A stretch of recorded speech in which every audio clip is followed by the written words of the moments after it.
All right, hello, welcome to Adventures in Lollygagging. We're playing Call of Cthulhu tonight, this afternoon.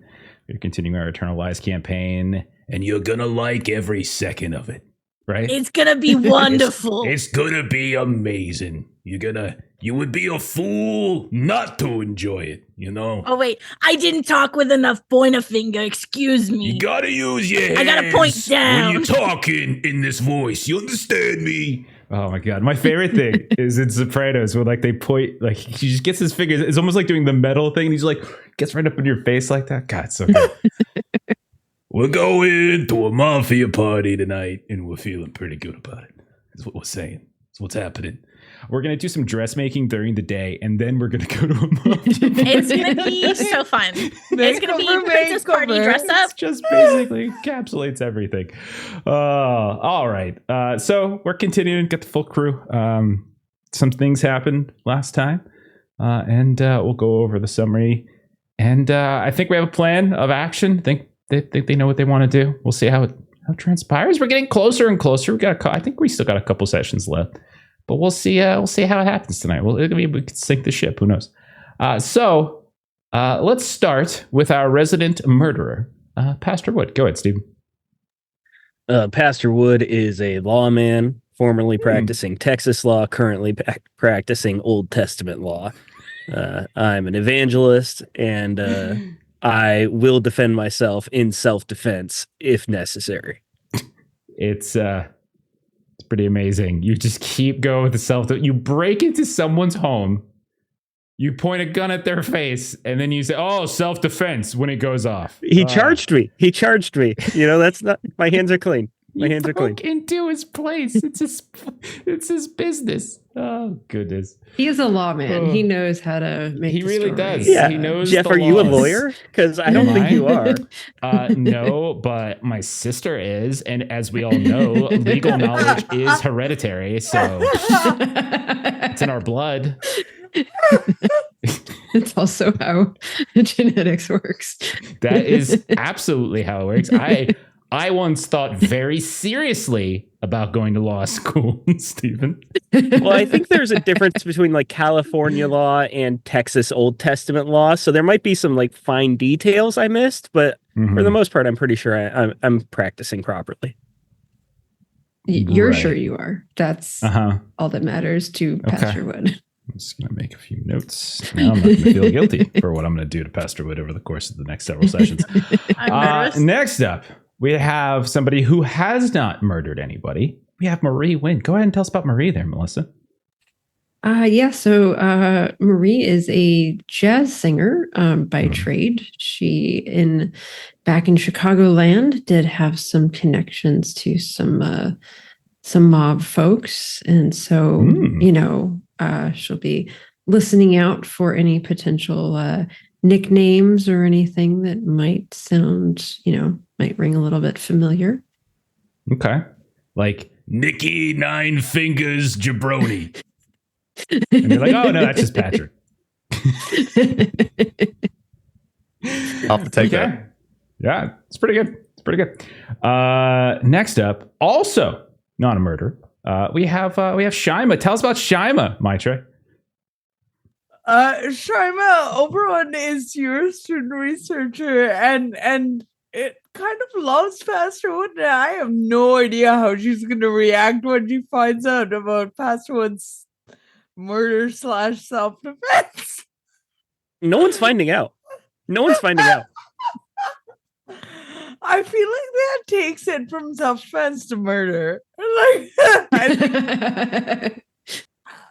Definitely feel like if he really honestly thought he was in the right, he would have no problem telling people. It would just come up over breakfast. I'm just a private person. It's the cover-up, not the crime. Is that what it is? I mean, it's technically the crime too. Because murder's really a bad crime, but the cover-up too makes it even worse. All right, moving on. We have yet another non-murderer, and the apple of Ed Exley's eye. We have Dr. Beverly Key. Ashley. I am playing Dr. Beverly Key. She is our professor of anthropology. And that's correct. She did not murder anyone. She was Excellent. beaten. But that's cool. Everyone has to take their punches sometimes, you know? I mean, Held at you're gunpoint. fine. That's so cash, you know? Totally Hey, not look traumatic. at that. Yeah. Yeah. But that was totally different. That was self-defense. You guys were attacked on the middle of the road. That's very true. And you were dragged out. Totally different. Like, it's like I'm glad we agree with broke self-defense. I'm glad we're on the same page. Excuse me. I'm talking. It's like somebody broke into your vehicle and attacked you and pulled me shot out at you. Yeah. Similar to how somebody broke into an office and shot a guy in the face. Just saying. I agree. They're both self-defense. Just saying. I really like that we actually have in chat actual So wait a second. scales of justice emotes. So wait a second. The thug guys in Savannah, they were practicing self-defense. Is that all it was? Like No, I was practicing self-defense both times. Wow. Yeah. But yeah, we've got a lot to do today.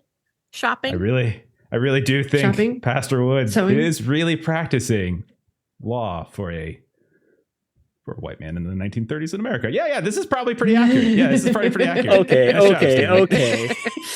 Okay. Let's not go there. All right. And then finally, also not a murderer. Despite the fact someone cut his finger off, still not a murderer. You got Patrick Price. Tell us about Patrick. Actually, I have killed someone in Jeff. Remember back in Georgia? Yeah, it was in self-defense. It was in self-defense. Yes, that's Stabbed true. the That guy. was self-defense. Slashed Yeah. him. Yep. In the neck.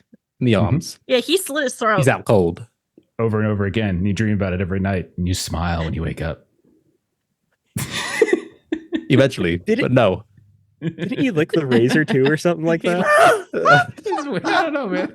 He like wiped it off his breastplate. Like, Oh goodness, boy.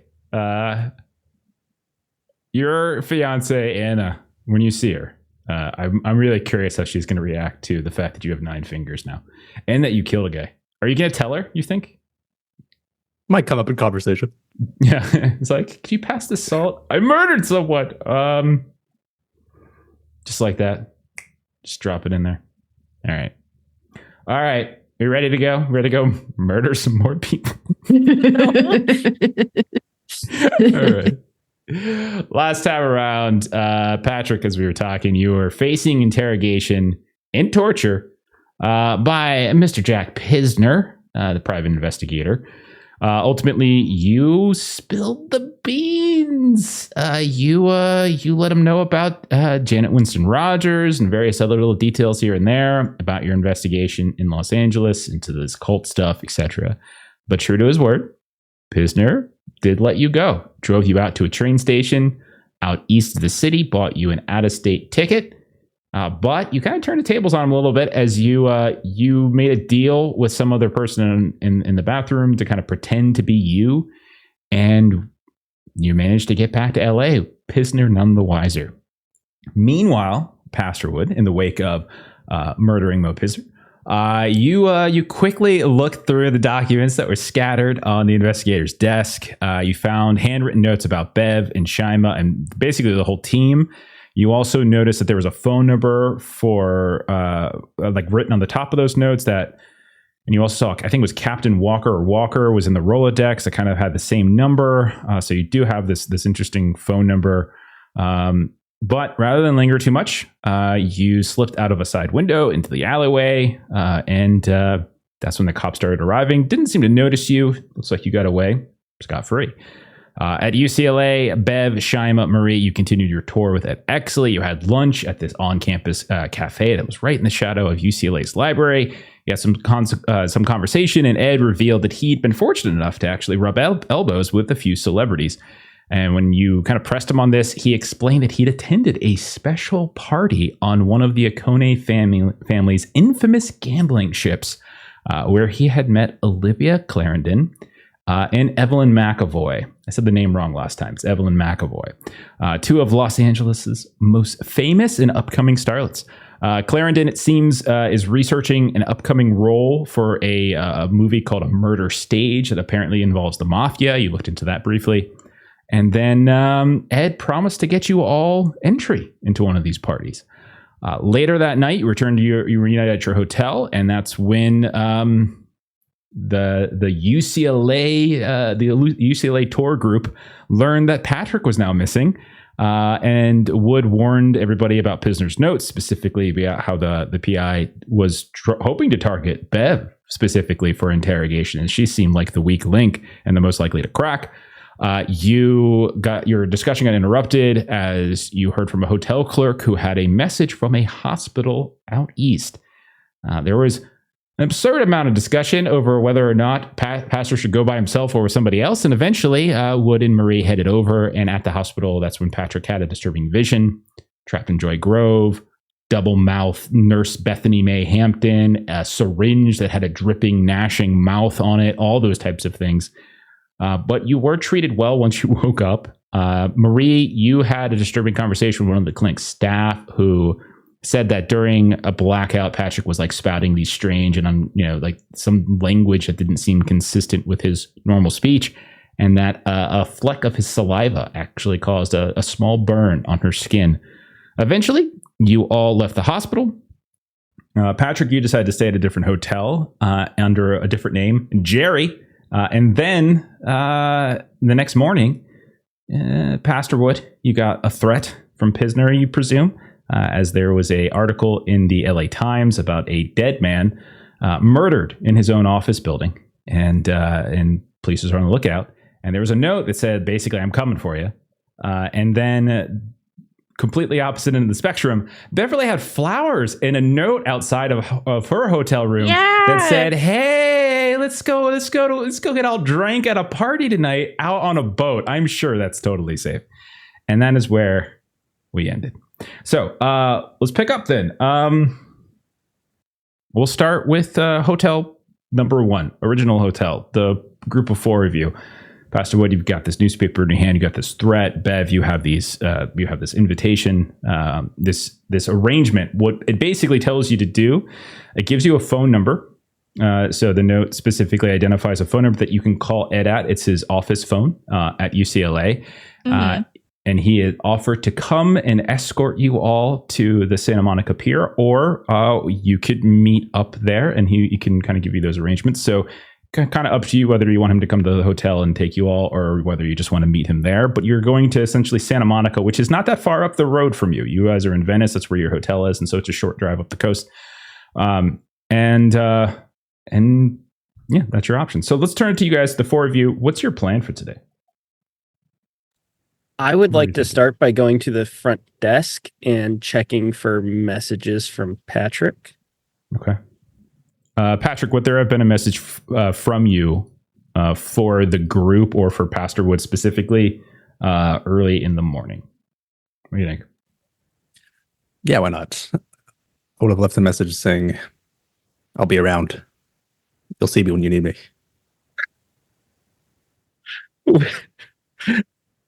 Did you mention what hotel you're staying at? Or any other useful information? A little gloss over those details. I look up and I see a silhouette on a gargoyle. Little motel in the Just a little East side. Batman moment. I was gonna say there's a bat signal. He's not the investigator you want, but he's the investigator you need right now. Yeah. Definitely the one we deserve. This is definitely what you deserve. Yeah. Okay. So you get a very cryptic message from Patrick. Doesn't identify where he's staying, but just says he'll be around, which in 1936 literally means that there's no way for you to contact him. So yeah, there's that. Okay. I destroy that message just for Okay. Not that there's anything useful on there, but Yeah, Just exactly. for posterity. Yeah. And it's from Jerry too. It's not even from Patrick. and I will meet up with the ladies then and see what they want to do.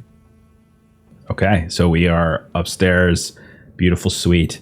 There's the 3 the three of you that are in like actually have your rooms within the suite, and you hear the knock. It's Pastor Wood. Now the four of you are together. What's the plan? Bev does take the time to just quickly give Ed a call and tell him that we'll meet him there.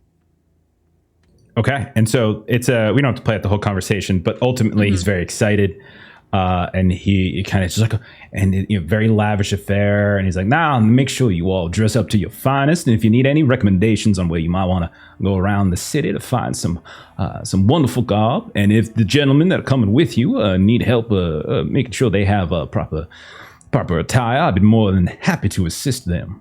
But otherwise, just as the sun's going down, beautiful. You'll see the sunset over the Pacific. It's quite lovely, Bev. It's okay if I call you Bev, is it not? Oh, of course.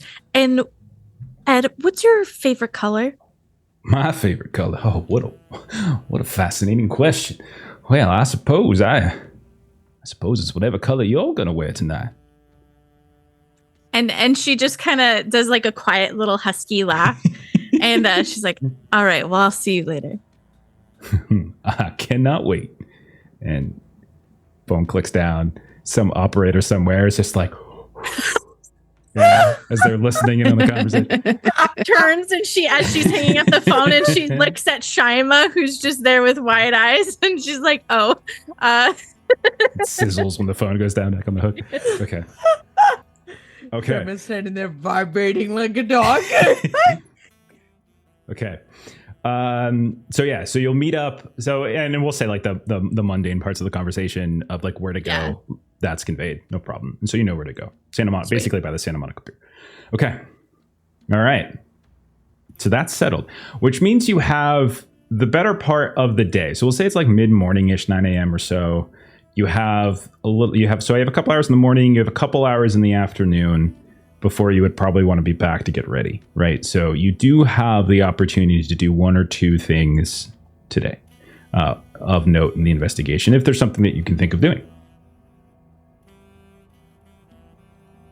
I think we now have two actresses' names. We could certainly take a trip to try to look through some records of maybe some of the tabloid archives just to try to see if we can get some information about them, their goings on and whatnot. At some point, I do believe we might want to make sure that we are all well suited for this evening's festivities. And she kind of looks over to Pastor Wood. Pastor, do you happen to have with you a Sunday best? Sunday best every single day. There is a dress code. And then Bev will give him the information to like. Shaman looks down like I don't think I'm going to meet the dress code. Beverly like confidently puts a hand on like Shima's shoulder as maybe Marie does the other shoulder. Don't worry. We'll take care of you. Yes, I have my sewing kit with me. We will absolutely. And Marie's just sort of going through, sort of her trunks, and she's kind of pulling out a couple different things and like, no worries at all. I have done very last minute pre-performance work on it'll be great. It will be great. Shima always slouches a little to try and like take up as little room as possible, very badly. But at the support from both Bev and Marie, she actually straightens up probably for the first time in a little while. Love the confidence. Everybody Bang your stretch, head on the ceiling. hydrate. Okay. So RB, does that mean you're trying to get yourselves situated right now for garb and whatnot? Is that the idea? Or are you doing? At some point while we're out during the day, that needed to be a stopping point. So we're looking for some tabloid history. We're hitting the places that Mr. Exley recommended. Sorry, I didn't mean to cut you off, Melissa, but I was saying in addition to the tabloid stuff that Marie talked about with the actresses, I think Shima probably knows like there's kind of more official film releases, like publications and things she can probably look at in a library for those actresses. So something a little more technical in terms of like what studios they work with and things like things that are maybe a little less salacious, but she can get out of a library. Okay. So we'll say then you all are basically going around trying to collect as much background information on the actresses' names that were mentioned by it. Is that fair? Okay. So then, yeah, go ahead. Could I add one more thing? I'm sorry. Absolutely. Pastor Wood would not be very helpful with any of the investigation or research, or especially the shopping right now. He would be going with them, and he would just be in full bodyguard mode the whole time. Like he would be watching for cars following us, anyone that seems to be tailing us, things like that. Make a spot hidden test as you do that. Shima, Marie, Beverly, all three of you can go ahead and, if you want, make a library use roll if you're just doing basic research. Like if we're just going through the annals in a library, or if you head down to like the LA Times and see if you can get access to their research room, or if you're going to one of these tabloids, same thing. Wherever it is that you end up, if you're just going through that type of research, library use. If there's some other method that you're using to try to collect information, let me know and we might be able to do a different roll. But I think that's what we'll go with for now. Brute force library use for Shima. Okay, sounds good. I'm going to take a boost, so then I'm trying to roll under 30 for this. Okay. I got a 30 under 44. Perfect. Okay. 69. Nice. There we go. I'm just setting the tone for today. Everything's coming up, Beverly. I rolled a 69 too. What? No, you didn't. I did. I really did. Sure. I was so excited for it. Okay. I looked over and I didn't see it on here, and I forgot to roll physical I was dice. just waiting for my moment to say nice. It's not as fun for Pastor Wood, though. Okay. You are a saintly creepy man. old dusty ex-Texas Ranger pastor. Okay. All right, so let's run through some things then. I'll give you, so they got 3 successes, so I can give you little bits and pieces. Evelyn McAvoy and Olivia Clarendon, you know that they're both younger, probably 30 somethings at this point, late 20s, early 30s starlets. You would know that Olivia Clarendon is sort of the number one S tier, top of the heap kind of thing. She is a beautiful blonde starlet, and she has been in many films. Now, you know that during the 20s, she spent some time building up her I would say her reputation, and kind of having to do a lot of smaller roles, but also roles that were more like damsel in distress. That she was like the victim, victims in horror movies, things like that. And over time, you can see that she eventually started moving up and started doing more proper roles, proper film, and longer speaking parts and that sort of thing. So she has really been working her way up for quite some time. Does she get like a spike in popularity in 24? You didn't see a specific, there wasn't a specific spike, but you do know that was a year in which she got recognition for her role in The Black Cat, which is a movie that if you start digging into it, and you've already learned this, she was in with Richard Spend, which is a name of a man who has been associated with this kind of Los Angeles cult. You saw his face in many of those pictures from the safe deposit box.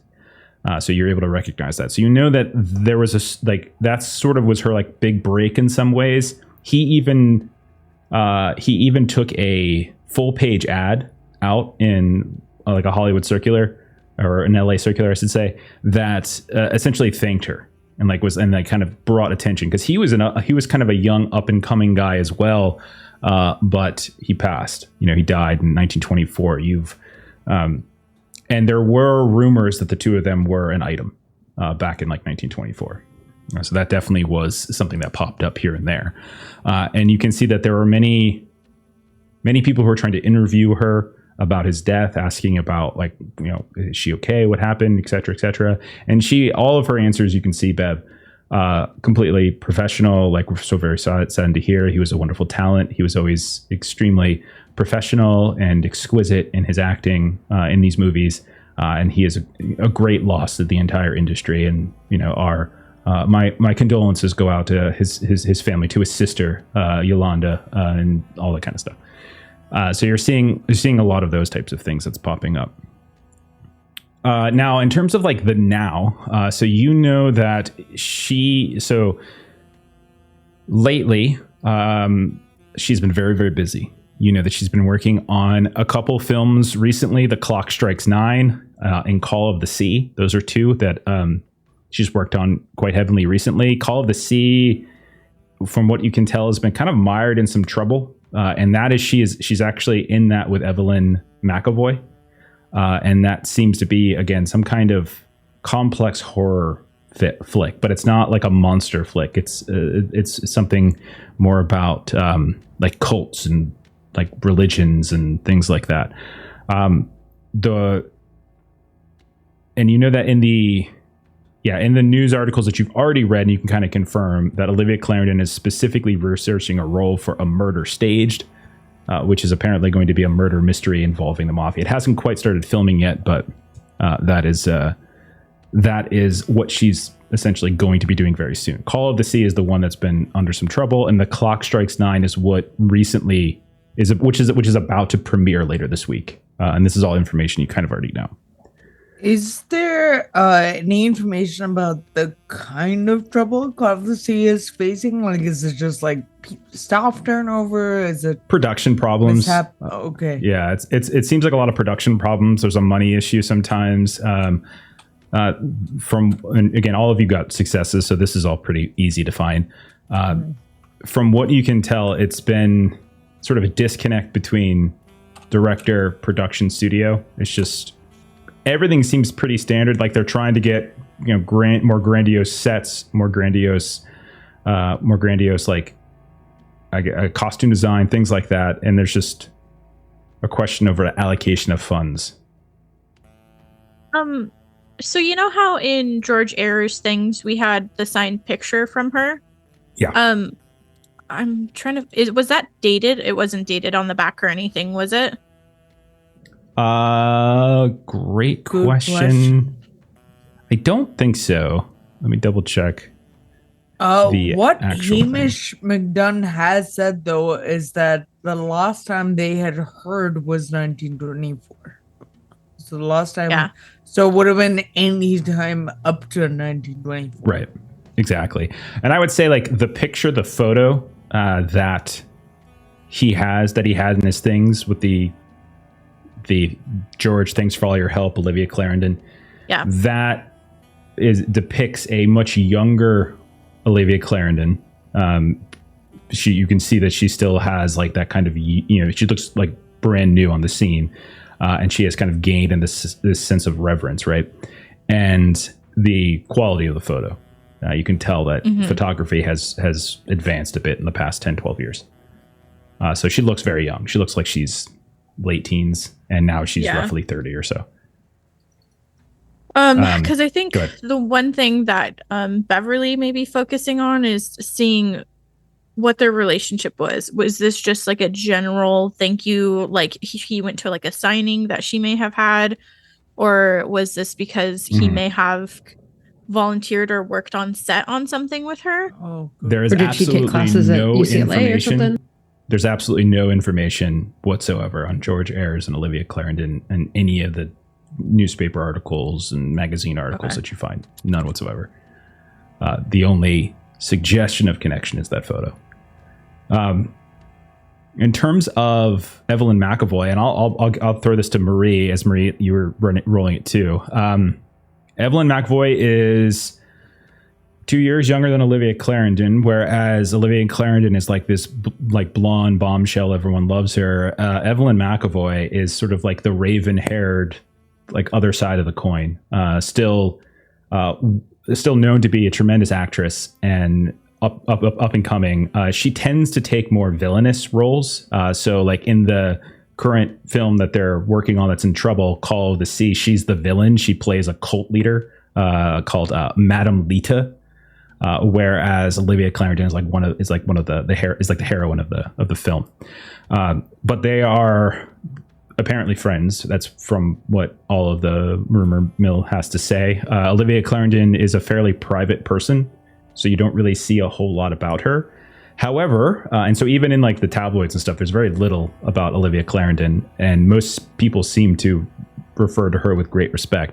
But with your success and your in your experience, actually, you recognize some people in some photos. As you see, Evelyn McAvoy is in a group of people, and you can see they're just kind of hanging around in the background while she's like posing for a photo with just in front of what you would imagine are a series of reporters. But you see some familiar faces. Maybe you don't know their names. Maybe you do. And then you realize where you know them from. You've seen some of these men in some of the clubs that you sang in Chicago. You see, as you start kind of going through these photos and you start cross-referencing the Oconee family, and then you start looking into the tabloids, there's a rumor going around that she and Massimo Oconee are an item.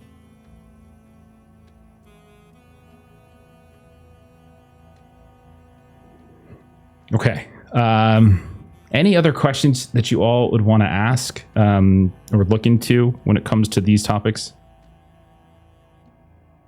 Is there any indication about Massimo Oconee's, like we know of the Oconee family, like as an organized crime family name, but is there anything in the research we found that indicate like what work he does, or like,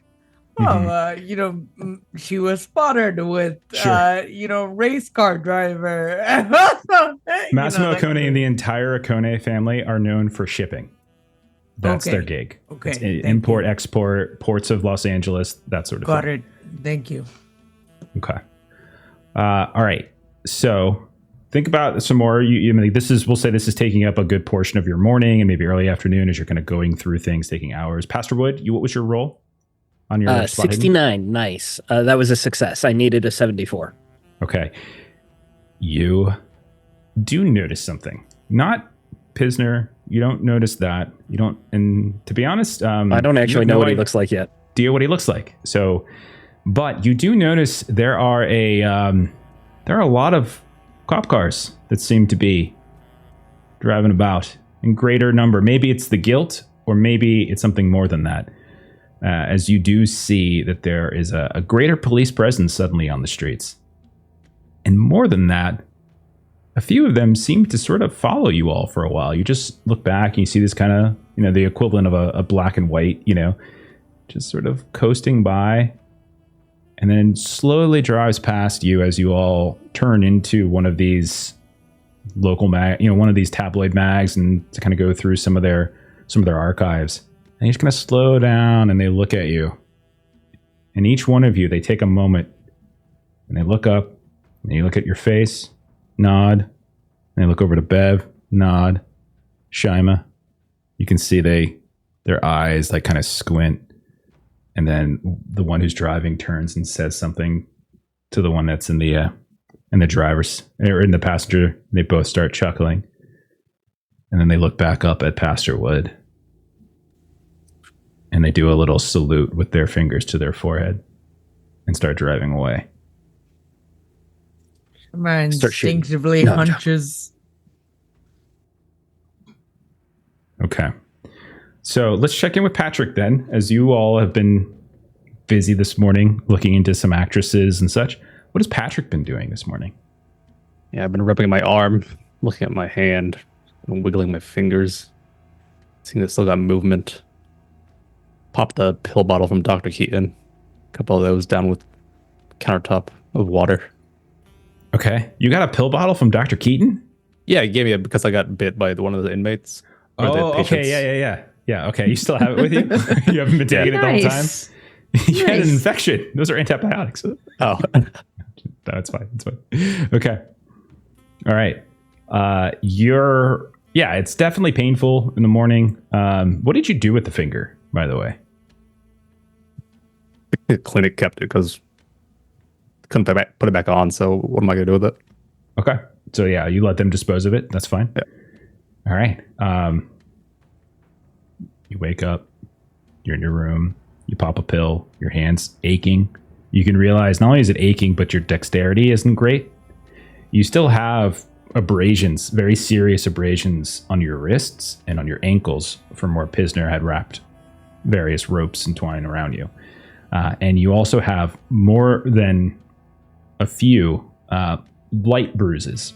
You can tell that other than sort of like one on one side of the cheek, which is a very light bruise, he was very good about ensuring where he hit you is either hidden or he hit in such a way as to not make it obvious. But you feel the pain in your sides, you feel the pain like in your shoulders, and there's that one spot right on the face at the very end where he knocked you out and then drove you out east that you can look at. If you look at a mirror, the reflection, there's just a bit of like darkening on your cheek and it hurts. So even eating your breakfast or drinking coffee or something that morning, you're feeling like this ache, and all of it's there that morning.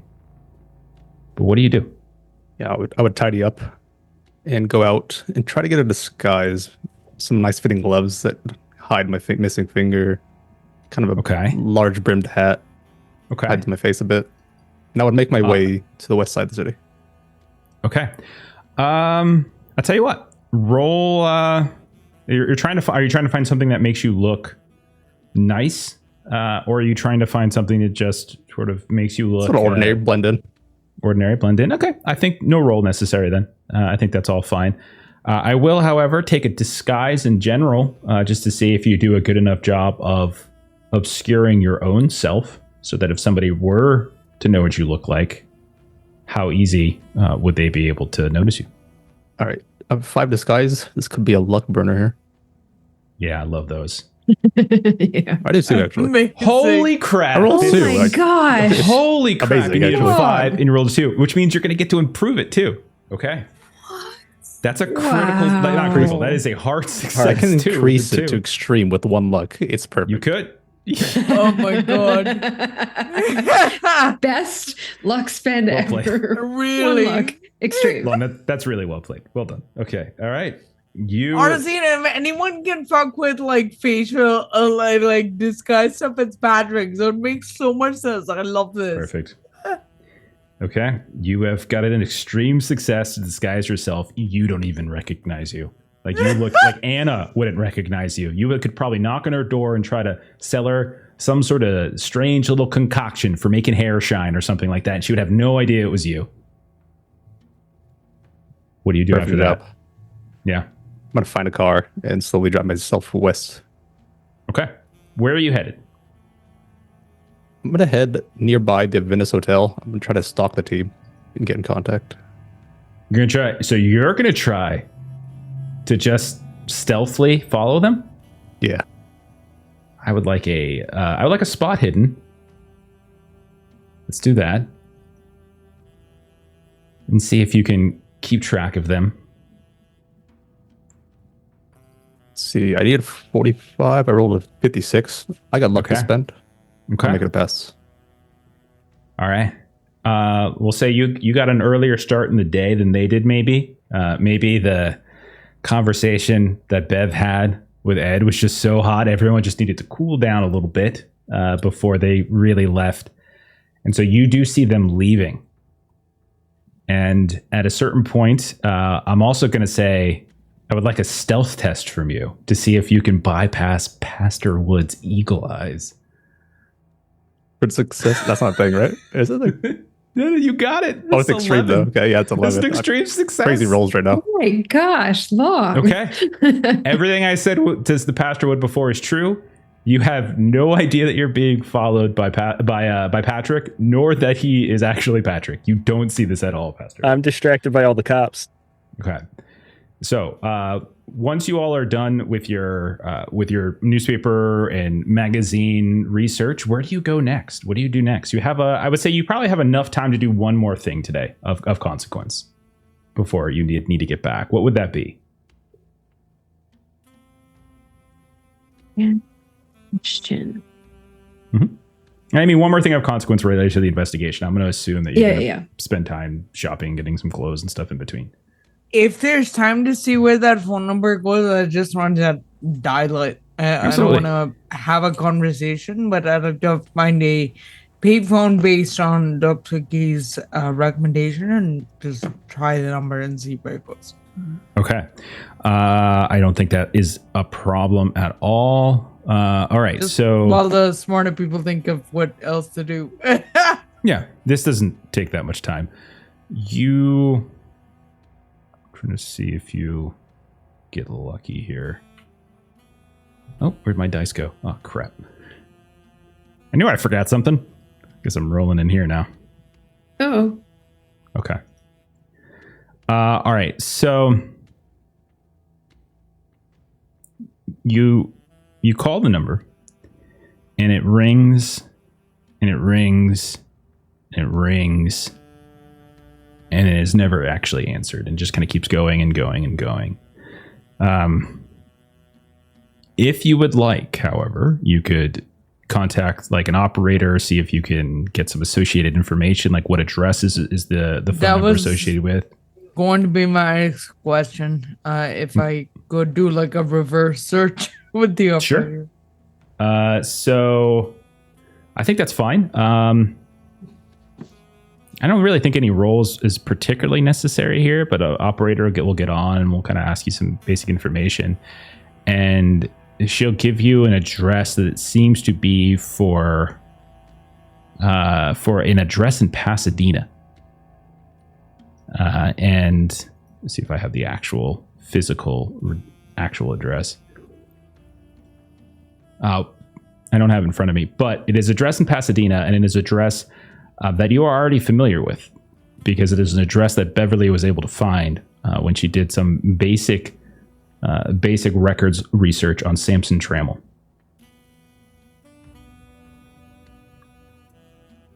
Okay. All right. So the phone number that we thought was connected to Captain Walker is a phone number that we just actually traced back to Trammell. That's what it sounds like, yeah. Okay. Then yeah, that 2285 Hyacinth Street in Pasadena. Nice. Okay. So you have a phone number. You know that this W that was on the top of the notes that Pastor Wood found, the Captain Walker name that was on the sort of roulette thing that, or the Rolodex thing that was on Pisner's. Thank you. All of that seems to tie back to the address for Samson Trammell. So you know the book that we had that was encoded that Bev did the cryptography for it. It was a lot of transactions of Cell of Nectar. Yeah, the one from the Safe the Deposit book, yeah. Yeah, does W correlate with any of the aliases that were used? Could we link W to possibly potentially to Sam Trammell? Or Granite, for that matter. Well, Granite is just the number. Like, there's nothing, nothing strange about that. It's just the way in which the numbers used to be written out. Yeah. In terms of whether or not W shows up, Like as a code name for one of them or whatever. okay. I'm looking. No, you actually don't see a W or anything in there. No, nothing like that. Okay.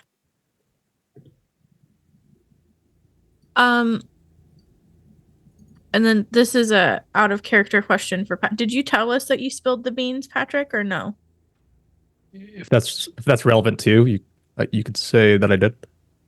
Did you tell them you Okay. squealed? Like a little pig. If we knew, then I think something that Beverly would do is advise the group that maybe we should reach out to Janet and just give her warning that she is in danger and should probably increase her security in the meantime. And maybe not come to California forever for a while. Forever's good too. If you were looking for information as to whether or not you might be in danger, we have come across new information that suggests that you may in fact be in danger. Okay. Absolutely. How do you want to go about contacting her? Do you want to contact her directly, or do you want to contact your uncle pilot friend and have him do it? Beverly Uncle would pilot friend, please. Yeah. Bev would You know probably where be he's taking staying. You know that turns. he's staying over at the Palm Lounge. Palm, the Palm Lodge, excuse me, which is closer When we have to good Glendale. news, Yeah. we'll contact her directly. When we have bad news, we'll send Frank to do it. It's also not the middle of the night, so that's not, Okay. terrible. So we'll assume then that you either write out a message to get delivered, or you call and leave a message with the hotel. Is there a preference to that, or do you go see them? Those are basically your three options. Do you call, leave a message for someone at the Palm Lodge to actually write down and hand to them? Do you write your own I message? think we should just go. Messenger it over and have that different, or do you go? I think the less hands on it, the better. Because then we can Okay. confirm that it's at least gotten there. 'Cause we should also warn him he's in danger. So They did know his name. Yeah. Has Pastor Wood been like, so Dr. Key, I generally would agree with you that those that write notes will sometimes recall the content of those notes. But I imagine we're, kind of within a building or something, and she'll kind of gesture out to kind of the police cars that have been kind of walking by, because they've been making eye contact with us as we've been walking by. It might not be such a good idea for us to take a drive when we might have a caravan following us on the way out, perhaps. Basically saying that, like, if we've got cops following us, maybe we don't want to, like, have all of them tail us out to a remote lodge. I'm sorry, you're whispering so quietly that I can't even It's hear you. like you're muted. I'm buffering. Maybe I really don't want to write any of it down. Maybe perhaps we just tell him to be ready to leave. Or ask him to contact us at our hotel. Yes. We might perhaps be able to leave a message that says something along the lines of I'm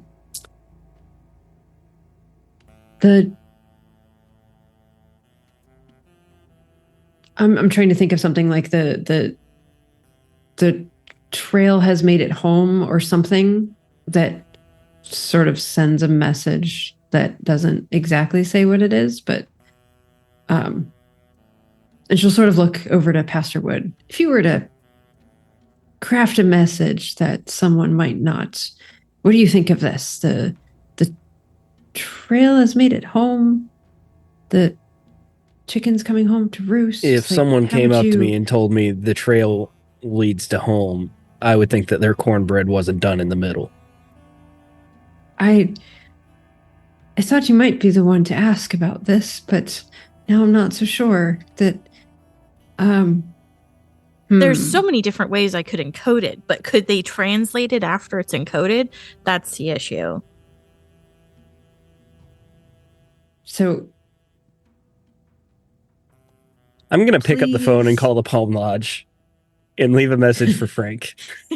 Okay. You leave him. I know. It's fine. You leave a message for Frank, and you just basically say that they know about Janet, something to that effect. Yeah. I won't specifically say someone's in danger, but I'll say, Sure. You're being watched and they know about Janet. Okay. Sounds good. Perfect. All right. So, and then Patrick, I'm going to give you one more thing. Is there anything else that you wanted to do for today? Yeah, if we could find like a small moment that I can bump into like Pastor Wood, let him know that I'm Okay. in the area. I'm here. Okay. So, maybe you guys are coming out of a department store. You got some items for tonight, and Pastor Wood, you're looking around. You see this guy starts walking up to you. Looks kind of vaguely familiar. Maybe that's Pisner. And then you realize as he gets closer, he's only got 9 fingers. Like one of the fingers on his gloves looks a little flat. And you realize that's Patrick. And it looks nothing like Patrick. He's got like makeup on. Maybe he put a little bit of fuzz or something on his sideburns to make it look like he was just a little bit different. But yeah, once he gets closer, like, oh yeah, okay, it's Patrick. And we'll say you're all in the street outside of the equivalent of a Bloomingdale's. It's quite the haul, Pasta. Do I know you, sir? And I'll just walk past and like pointedly go in a store nearby, like out of sight. Okay. Follow him in.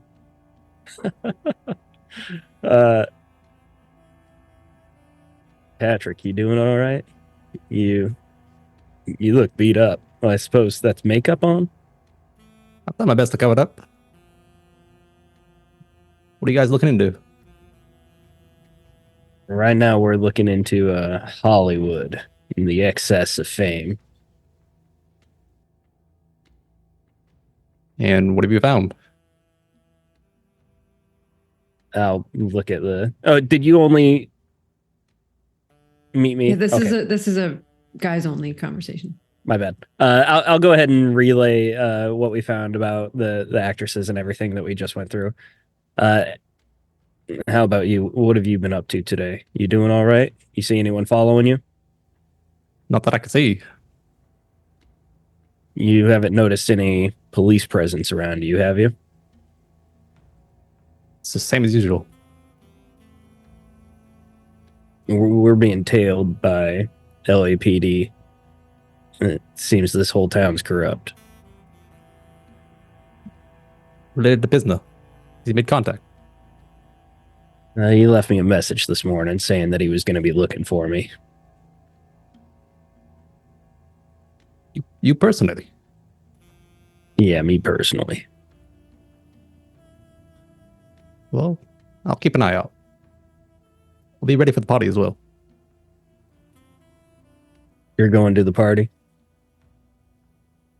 It seems related. The Kone family. Celebs. Very well. Perhaps that's a good thing. I was thinking of ducking out during the party. If you're there incognito, you'll be able to keep an eye on anything that happens.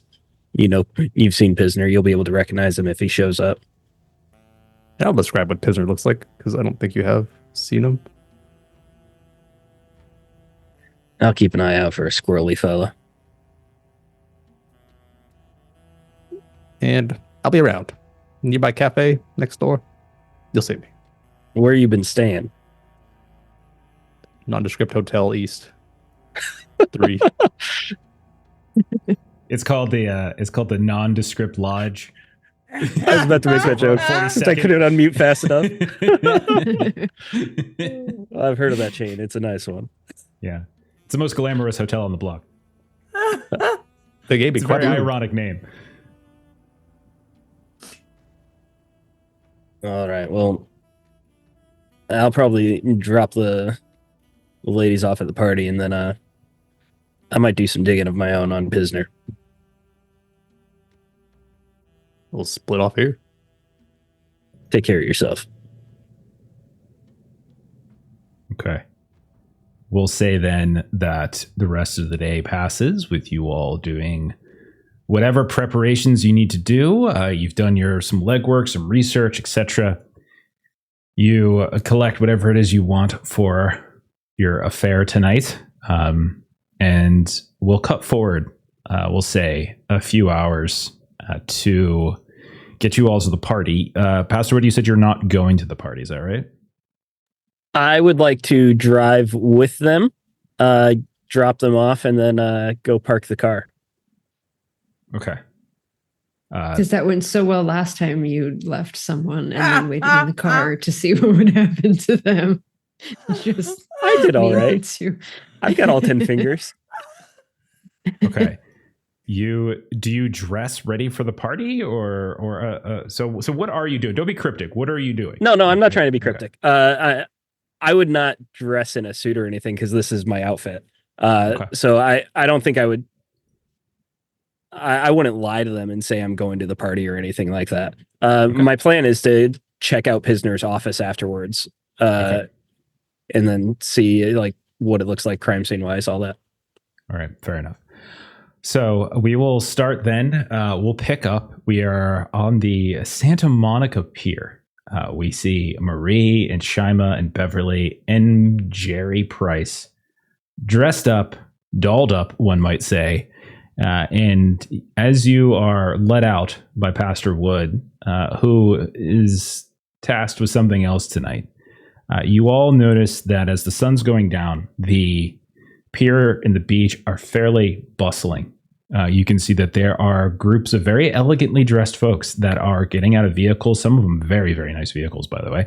And some of them are mingling on the boardwalk. Some of them are actually down in the sand. A few people who probably got a head start are sloshing around a little bit in the water here and there.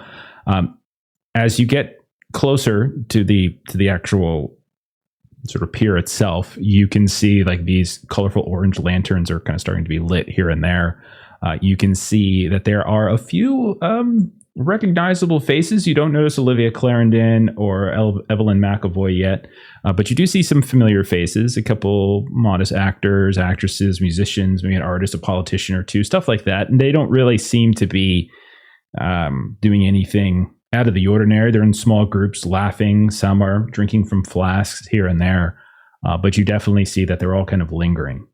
As the sun starts going down, you notice too that on the horizon, like this sort of the sea extends out. You can see in the distance there is a lumber schooner, like this big, the very big boat, 6 masts. You can see that it's kind of lit up here and there. It's not as bright just yet as the sun hasn't fully gone down, but funneling to and from it are these smaller boats, each with a pole and a little lantern here and there, and they kind of come up to the pier area. A few people kind of shuttle down into it, and they kind of fill up a boat and they start ferrying them across. And so you can kind of see that this process is happening. Now, you're probably waiting around for maybe 20 minutes or so before you all hear a well, don't you all look just delightful this evening? Hello, ladies, Mr. Price, pleasure to see you. And when you turn around, I will tell you that Mr. Exley, he dresses up nice. As you can see, he is in a proper tuxedo, sleek, elegant, not even remotely obnoxious in any particular manner. Like the color is very classic. It is very form-fitting, so you can see the athletic, muscular build. He is clean-shaven, so he has actually shaved down some of the stubble. He probably did a double shave in the evening. His hair is slicked back, and he smells like masculinity and decency had a baby and made a fragrance out of it, and that's what he is. He introduces, he leans over with a gloved hand, and he kind of starts with Marie, and then he goes to Shima, and he kind of, as you're standing up a little straighter, I think he actually kind of looks up and he gives you a wink at seeing that, shakes Patrick's hand, and then he comes over, and with Beverly, he grabs her hand and he kind of gives you the classic kiss on the end that brings it up, just gives it a little smooch. And you look absolutely lovely tonight. What color did you end up going with, Beverly? Beverly decided to kind of match him, so she's got like a form-fitting black velvet underdress with like this pretty kind of iridescent shimmery overcoat thing. I don't know. Mm-hmm. I found an image on Pinterest. So. I love it. And so he puts the arm out, the elbow out, and kind of offers it to Beverly. Well, now, there's no reason for us to wait over here. I can go ahead and hail us a cab. This way, please. This way. And he starts to try to motion you all towards the edge of one of these piers where you can see the boats are coming up to ferry people over. As you get there, you're kind of waiting around once or twice. Like a boat comes up, a few people ahead of you. He's making small talk here and there. He's saying to sort of gently to Patrick, now, Mr. Price, are you a man for games of chance? Oh, I do partake every now and then. Oh, well, excellent. I know for a fact they have some absolutely wonderful games here. Some very familiar, others quite exotic, I should say. And Miss Wynn, I have it on good authority that there is an absolutely stunning jazz quartet that is going to be playing this evening, and a crooner and a songstress too. Perhaps I might be able to make arrangements to get you up to sing us a song. How about that? I do believe that blending in is a little bit of our goal for this evening. So it's so very nice Madam, of you to make that offer. Madam, there is no way a woman who looks as you all do would be able to blend in this evening. Well, now you're just going to make me blush now, but I do believe that everyone here is putting out their absolute best, and with all of the actresses and actors and whatnot, we do not need to call attention to ourselves. Well, I will tell you that you are doing it without any effort.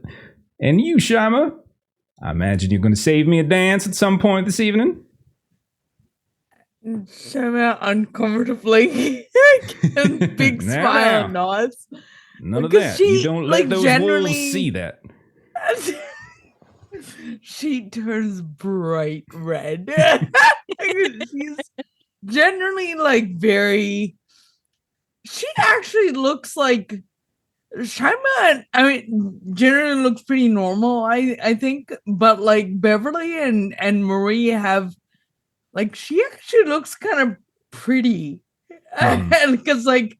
She's Marie's stunning. done her hair, and like Beverly's helped her with makeup, and they both helped with the clothing, and like she's still like a foot and a half taller than Yeah. basically anyone here. And do you have like heels on too? So it might even like accentuate Oh it or yeah. something. Yeah.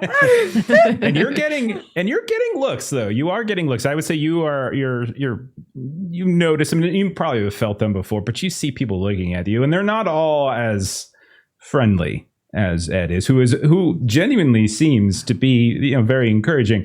But you can kind of look at some people kind of looking over at you, and they have what looks like a little flask in their hand, and just kind of they make a face like, Yeah, that's the look Bro, Shama this- is yeah. used to. Yeah. That Mhm. is the look Shama is used to. And so You, when Ed appreciates her, she Mhm. has this big, uncomfortable smile. mhm. And Beverly does take a moment to just quietly give you some encouragement, talking about how, like, if we get pictures done or something, how when you show them to that boy you have a crush on campus, you're gonna knock his socks off, and that we can dress you up like this again. You know Okay. about that? Oh, I witnessed. I remember when I was getting you for the summon, and Oh, boy Oh, about no. tripped over himself. He's smitten. do you think he knows? Oh, I think he likes you too. Shama has no idea how to respond. And While they're Yeah. having goes that back to conversation, fidgeting. Yeah, go ahead. Marie was sort of looking around, and anyone that has sort of given that look to Shima, she shoots them back the exact same look Mhm. of like looking them up and down as if they are far less than. Finding them And lacking. Roll a Exactly. listen test, Oh, Marie, yes. while this is happening. Roll a listen test. Let's do a listen. Oh my god, my Oh, heart this is right bitchy now. girl hour. I love I it. am so into this. 17 under 50. You, at some point, you hear from like a group or so over. You hear the voice of a woman who you can tell looks over towards your group. Eyebrows kind of like crunch, and then they're like, "The Kone family's taste is clearly gone down. They're letting Frankenstein onto the casino now." And that's what you And hear, Marie. And you hear like they all chuckle, like, Marie- "Oh, you're terrible." Yes, so so clearly intelligence is not a requirement to get on, because Frankenstein was the doctor, of course. And she looks directly at you because she didn't even realize you had heard her. And she's like, "Oh, I'm surprised they teach such whores how to read." and kind of turns her back on you completely and goes back to talking to her group. Oh, did Shima hear that? Roll a listen test. You all were chatting about You guys are the getting boy a fight back at on the pier. Miskatonic. You're on the boat. Oh, goodness. Oh, listen, where's my listen? There it is. What do you got? Oh, that's a 91. I Yeah, failed, you- and I think the universe Burn will the luck. Conversation with Ed. Ed's just like, you and him are kind of going back and forth. It's like, oh, you're definitely going to dance with me. Now, I know my card is full with Miss Beverly here, but I am certain there's going to be one or two that you and I get up there and we're going to wrestle a different kind of way. I realize I might have sounded kind of untoward, but that is not at all what I mean. She laughs He just starts and is laughing, not yeah. listening, but yeah. And you guys are just laughing, and you don't even notice that Marie has that like horrible exchange. Okay, so as you all are kind of chatting, eventually your turn comes up. You see the boat and kind of comes up here, and it's getting dark, and you can really just see the tiny, smallest glimmer of the sun on the horizon. You see the waves kind of sloshing in. There's a little bit of a cold wind. You see that there are these lanterns that are now starting to become even more and more pronounced as like there's rows of them coming and going from the ship. You can see the ship itself. You imagine the masts are actually lit up, and this fella in like stevedore like clothing, but decent and clean, holds up this big old kind of sausage fingers hand. He's like, you's ready for drinks and dolls and dice? Y'all look pretty good. Come on down. And he kind of holds up a hand to try to help the first person down. So one by one, you all load into the boat and you begin your journey out towards the Midnight Duchess. Before we get there, I want to check in with Pastor Wood. So Pastor Wood, you said you were going to head over in the direction of the office of Pisner's Jack office. Pisner. Okay. So walk me through what you want to do and how you're going to do it. I'm probably going to park in my stakeout spot and watch for a while. Not just the office, but everything around me, because I know cops are watching me. If I could, like, juke some cops on the road on the way there, that'd be something I'd like to try to do, but I'm not going to really go out of my way or anything. Okay. Really, you can give me a my roll. goal... Yeah, you can give me a roll for that. If you want to roll drive auto to try to elusively drive. Yeah, my drive auto is 20. Yeah, let's try it. Okay. Come on, lucky. Nope, 66. That's I'm 46. not going to spend the luck on that. That would be almost all I've got. Okay. My intent is to see if there's a way I could sneakily get into the office and check out the safe, since I have the combo for it and I didn't have time to do it before. You know a way in that's not the straight way. You know where the window is in the alleyway. You might be able to climb. It's still going to be a little bit harder going up than it was going down, but that would probably make sense. You could also just go straight up and hope for the best and hope that no one sees you. So that's really the only two ways up as far as you know. Is there a preference? Probably the window first. Well, trying to be stealthy. Yeah. All right. Give me a climb test. You said stealth? No, a climb test as you are going to try to climb up the wall. Yeah. I'm also a 20 at climb.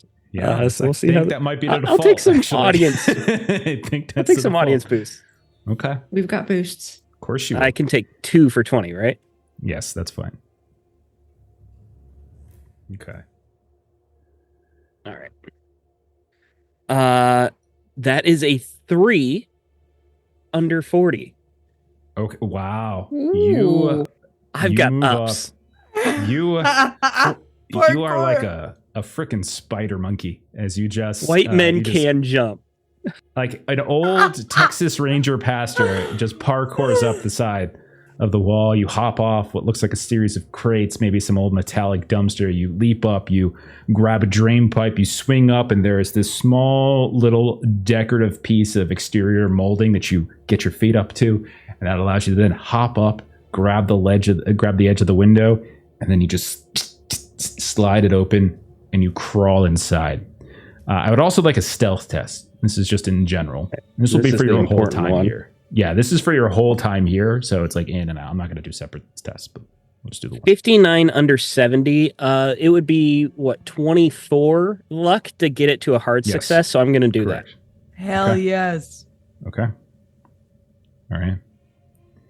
All right. So you have crawled inside the office of Jack Pisner. It's nighttime. We're not going to worry about perfect timeline between the two storylines, but we'll say you're here now. Okay. To remind you, it is a simple office. It's not particularly large. It is near Pershing Square. That's where you're at. You can see that it's you think it's been cleaned up slightly. Obviously, Mo's body is not here any longer. It is dark. There's no one in here. There's the smell of blood. You can smell some other odors and such, likely that Mo's body might have left behind. You can tell as well that there's been a lot of cleanup. As when you were last here, it was a bit messy. There were papers and things that were spread about on the desk itself or on the floor. Much of that has been tidied up. What would you like to do while you're here? Scan, looking for... First, I would look out the windows as discreetly as possible, seeing if like there's anyone coming or anything like that. And then I would briefly look. I know I didn't get a good look at the office. I'd look for anything that seems like obviously out of place, and then I would go to the safe and use the combination. Okay. Give me a spot hidden as you look out the window. When you look down to the street, it's busy as it is still like early evening. You can definitely see that there are people that are coming and going, maybe people getting off work or maybe people going out for the evening.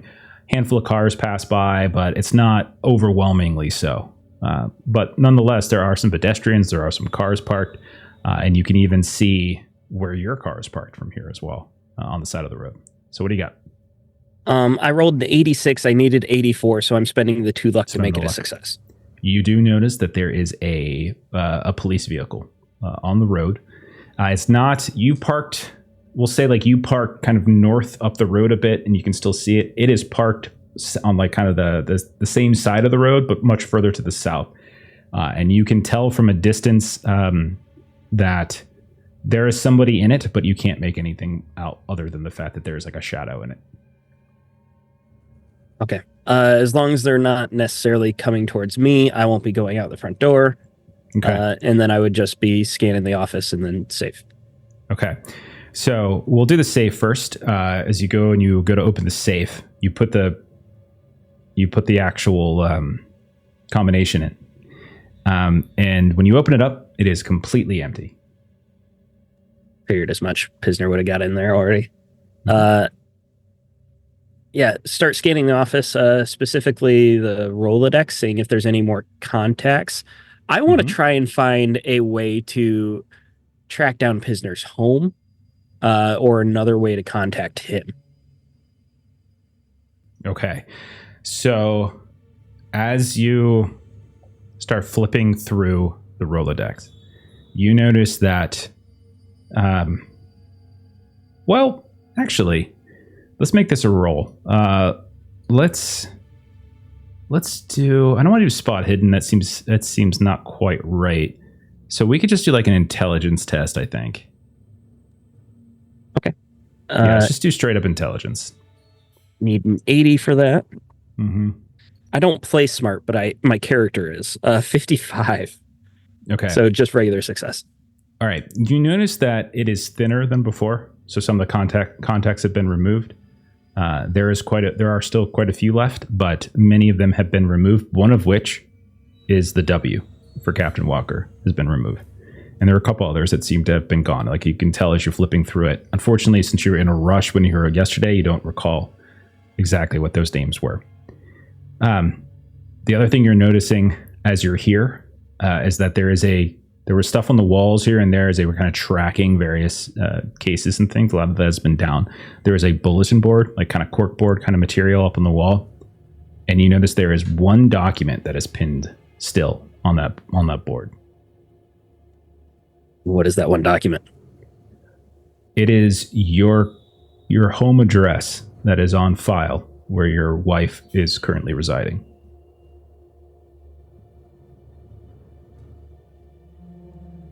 Well, he left it here in the office, so he's planning on coming back then. Do I find anything about his home address or anything like that? Roll a luck test. Oh, luck works differently in this. I was thinking Delta Green. I just burned luck, so it won't be fail by 3 points. Okay. You do not find anything in here that suggests where he lives. Doesn't mean you can't find him. You know his name. And you could potentially just kind of go into more public roles to see if he's listed there. But he has cleaned this place out of a lot of documents. Anything that might be identify him or identify what you would imagine are employers of consequence. There's plenty of other folks in here, but you can see that a lot of them are just mundane references to this or that, like contacts. They are professional contacts, or maybe people he's worked for before. But you get the sense, you're smart enough, I think, to piece together that he does seem to have cleaned a lot of important material out of here. And that safe is empty, and it was locked. So there was probably something else in there. You just didn't look at it yesterday. Okay. I want to take out of my jacket the newspaper that was left for me this morning with Jack Pisner's writing, and I want to put that in the safe and then relock it. So, I'm sorry, say it again. What are you putting in the safe room? The newspaper with the article where he said that he was coming for me or whatever. Sure. I'm just putting that whole paper back in the safe. Okay. So you go ahead and you put that back in the safe, lock it up, spin, and it's set. Yep. What's next? Do a quick wipe down of anything I touched, and then duck back out the window. Okay. You do not need to make another stealth roll, but I would like you to make another climb roll as you try to climb down. Bastard. Because I want you to fall so bad. We got extra bits. We got some more. I rolled a fucking 9. Okay. Suck it. That's a hard Hell success. yes. You leap out the window and you land hero pose, just like Captain America or something. And you step back up. And there's a little boy. Captain America is a street good who looks analog up for at my you. character. You know, I'm a Boy Scout like that. I'm a man of the law. I always do the right thing. Hands. Oh, my knees. Which 'cause Captain that's- America? The age Hail of Hydra. Yeah. Okay. Think about what you want to do next, and we'll cut from there. And we will head back to our group that is currently. You have reached the base of the ship, and each of you are going up a ladder. It is not the most. It's certainly got it's certainly a little bit of trouble. None of you have to roll climb or anything like that, but there's people that are helping you and kind of ushering you up and such. And when you get up here, you notice that it's a very large ship. It's not quite 300 feet in length. It's a little shorter than that, but it's quite large, and it's certainly been retrofitted to a certain degree, as you can tell. Like maybe along the way, one of the kids that was like sort of directing the boat was just sort of talking about it's like, oh yeah, we got it. We cleaned it all up. It's a place you got to go downstairs. Make sure you go down. You get a little drink. You get a little game in you, and something upstairs if you want to get a little quiet time with your honey. There's plenty of places up there. And so as you climb up and you look at the deck, you can see that there are, again, 6 masts. All of them are illuminated with these beautiful lanterns that are strung between them. You can see there's these different canopies that are set up all over that seem to break a little bit of the gusts of wind that are coming in. There's all these different seating arrangements, some of which people have already occupied. And they're kind of laughing and they're sort of leaning over, talking to one another. You can smell like cigar smoke. And as you're looking, you can see that there are all sorts of well-dressed servers. There's men in tuxedos, women in these glittering gowns that are bringing refreshments and boxes of cigars and various other items and such to those that are sitting around. You got up on deck and they're there waiting for you, offering this, offering that, etc. As you start moving across, you can hear the sounds of music floating up from below. You can see that everyone seems to be kind of funneling down into the deck. Not that many people are lingering up, but you just hear the sounds of jazz music. It's kind of wafting up here and there. And so as you're up here, Ed turns around. It's like, it's very beautiful indeed. But I tell you, there's plenty of time to observe the beauty of the sky and the sea and the stars. But I want to show you downstairs. Plenty of things to do in that. Games, fun, song, dance, drink. Now, none of y'all are going to be shy tonight, are you? I'm Of never course not. shy. Fantastic. I bet you aren't. And so he starts leading you downstairs. And when you look around, you can see he's like pointing this way and that way. And there are these, and again, everything's been retrofitted, right? It's all been redesigned. There are these gambling rooms along a hall on the left and on the right. You can see that there's people that are huddled around these blackjack tables, others that are huddled around what looks like some kind of sort of roulette wheel table, and people are drinking and they're laughing and they're cheering here and there. Everyone who is working is dressed impeccably. They're all like, it's like a professional casino here. This is not any kind of like half-assery here. There is one room that looks kind of different than the others, where you see there's a handful of folks that are kind of lingering about. They're rolling dice onto the table, but it doesn't look like a particularly familiar game. There's sort of like a sort of a beautiful, exotically dressed woman that's there, kind of gesturing towards the table. And then there's a kind of a smaller, shorter man. You can tell you're not Southeast Asian. You're not exactly sure. Just sort of looking, but you can tell it's got that. And he's kind of explaining it to people here and there. And it's just a game that probably none of you are immediately familiar with, but you could potentially be. And then as you start moving further, there's rooms with like rudimentary slot machines. Like you can see there's like people that are going through these kind of Liberty Bell machines and such. And you just hear ding, ding, ding, ding, ding. And then you hear some woman's like, jackpot. And you see all these tiny coins and stuff start funneling down, and people are laughing left and right. And the whole time there's just this beautiful waft of tobacco, but not in a stuffy, horrific sense. It's got this sort of there's a texture to it in the air that just everything kind of in here smells like elegance in a certain way, American elegance, so to speak. And as he continues to pull you all down this lounge, and he takes you down to this lounge area where you can see this is where the music's coming from. It's this dining table. You can see there's like dining tables kind of bolted to the sides of the walls and the ship here and there. You can see a few of them are private, as there's these drapes and there's curtains that are kind of sheer somewhat, that are kind of moving around, little candles on the tables, and these beautiful like red kind of red glasses. There's a huge space for dancing, and there are several people who are dancing. And you can see, Marie, up on a small stage, there is a jazz quartet, and they are playing, and you can see huddling off to the side by a nearby bar.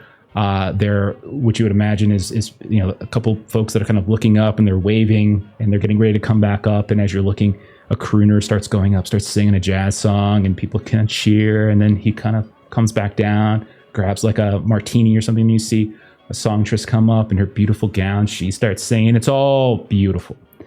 And so you all are on the gambling ship. And so Ed will turn around and he will look at you and he will speak the question that Jeff is also going to ask. Like, well, what would you all like to do next? No, that's like, I thought this isn't for me. I'm leaving. Well, if that's the case, I regret to inform you.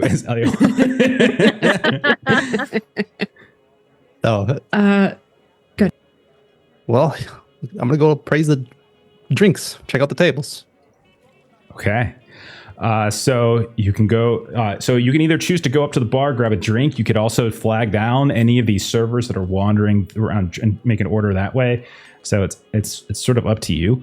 And then blackjack roulette. And then what you learn is they're referring to as high-low, but then it's sort of being described as sickbo at the same time.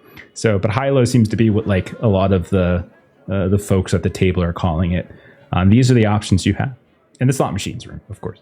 Yeah, I'll do high-low. Not familiar with from the East Coast. Okay. You head on in and you can see there's 3 dice, and there's like this grid on the table where people are making bets based upon the probability of like which, what the dice will sort of show up as. And as you go in, there's this woman who is quite tall, almost as tall as Shima. But you can tell that part of it is this very kind of flamboyant head, like kind of not a headdress, that's overstating it, like this sort of display. She's wearing a very fancy looking hat that kind of adds a couple inches, and this glittering beautiful gown. Many men at the table are talking to her, are kind of asking her questions, and she's answering it with this beautiful smile. And the man will come over, this sort of shorter man, and he'll kind of collect money here and there, and he'll direct people, give you ideas on where you might actually make bets. So if you would like to gamble, you certainly could try. Yeah, I'll give it a fair shot. Let's do it. Okay. All right. I don't. He's got $50 burning a hole in his pocket. That's true. That's absolutely true. I mean, we could just roll a luck test. There's no reason not to just roll a luck test. I've been lucky today. Have you? Yeah. Come on, let's roll. Yeah. Well, I feel like you hacked the digital dice. Okay. First, you come into the room. Good. You drop a couple coins or buck or so down on the table. You hand it over to the man who's taking the bets. The woman kind of goes through and explains what's about to happen, and she takes the bets in. And then once that happens, dice roll, and they kind of point out exactly where you placed your money here and there, and you're a winner. And so they kind of turn to you. They're like, you're a natural. And then everyone cheers except for like a couple people who failed. They're like, this game is bullshit. I don't like it. And then like they kind of take their money off. Gonna go back to something normal and well respected like blackjack. And they kind of like stomp out of the room in this horrible way. Okay. So Patrick, you're busy making money in the high-low room. What about Marie and Beverly and Shima? What are you up to?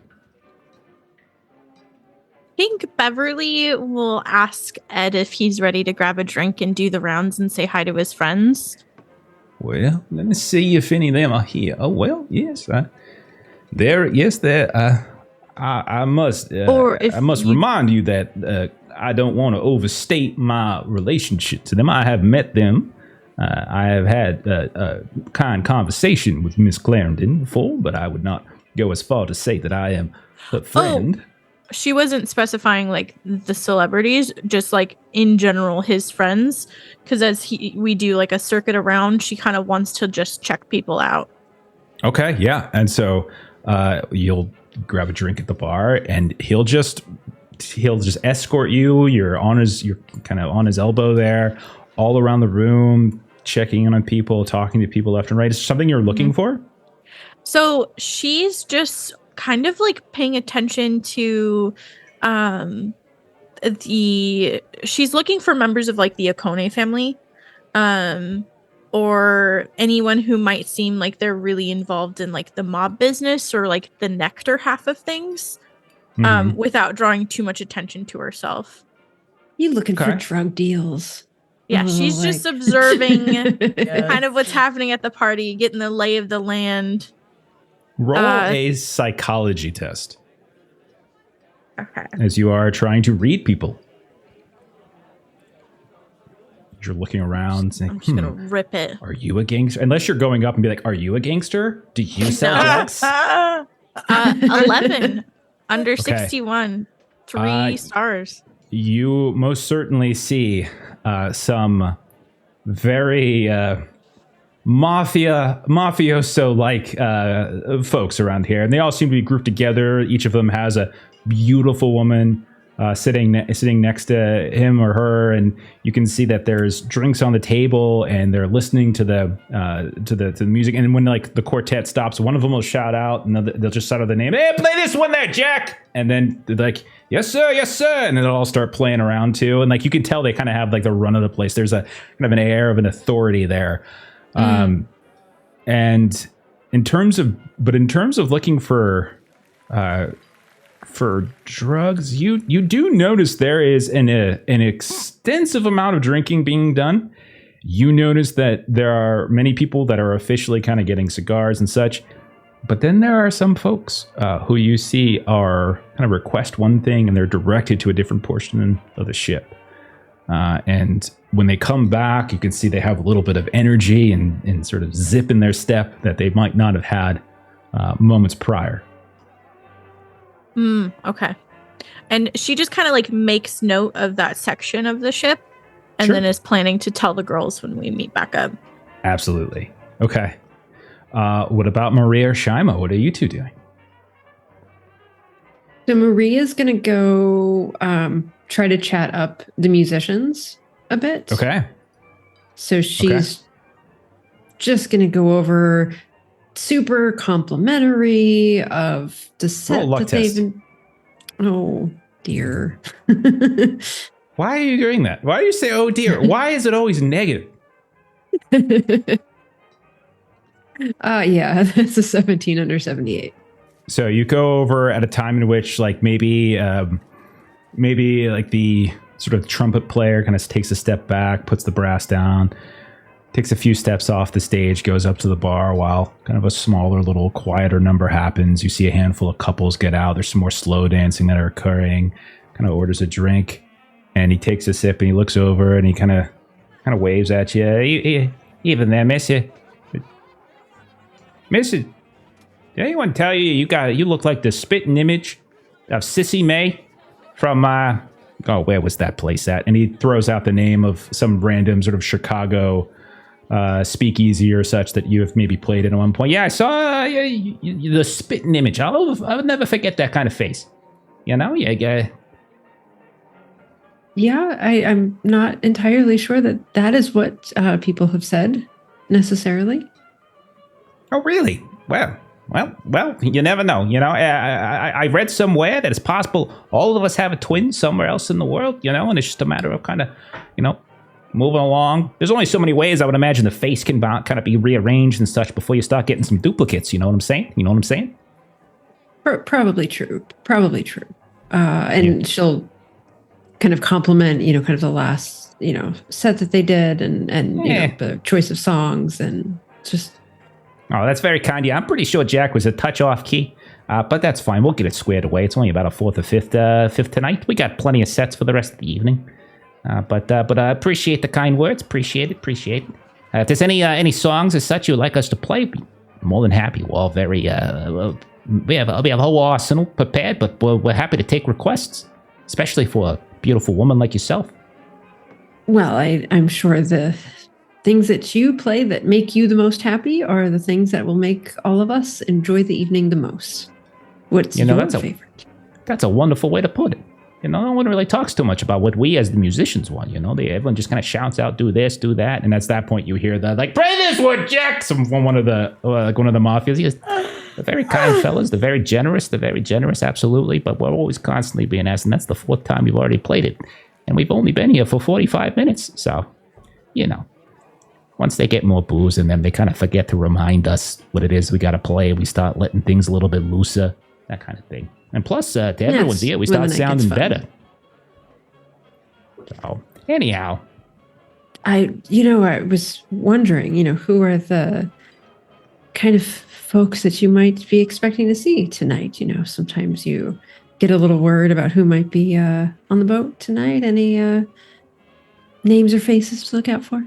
Worried? No. Yeah, call me family. They got this thing on lockdown. They don't let anyone on here without a stern and sort of thorough background check as such.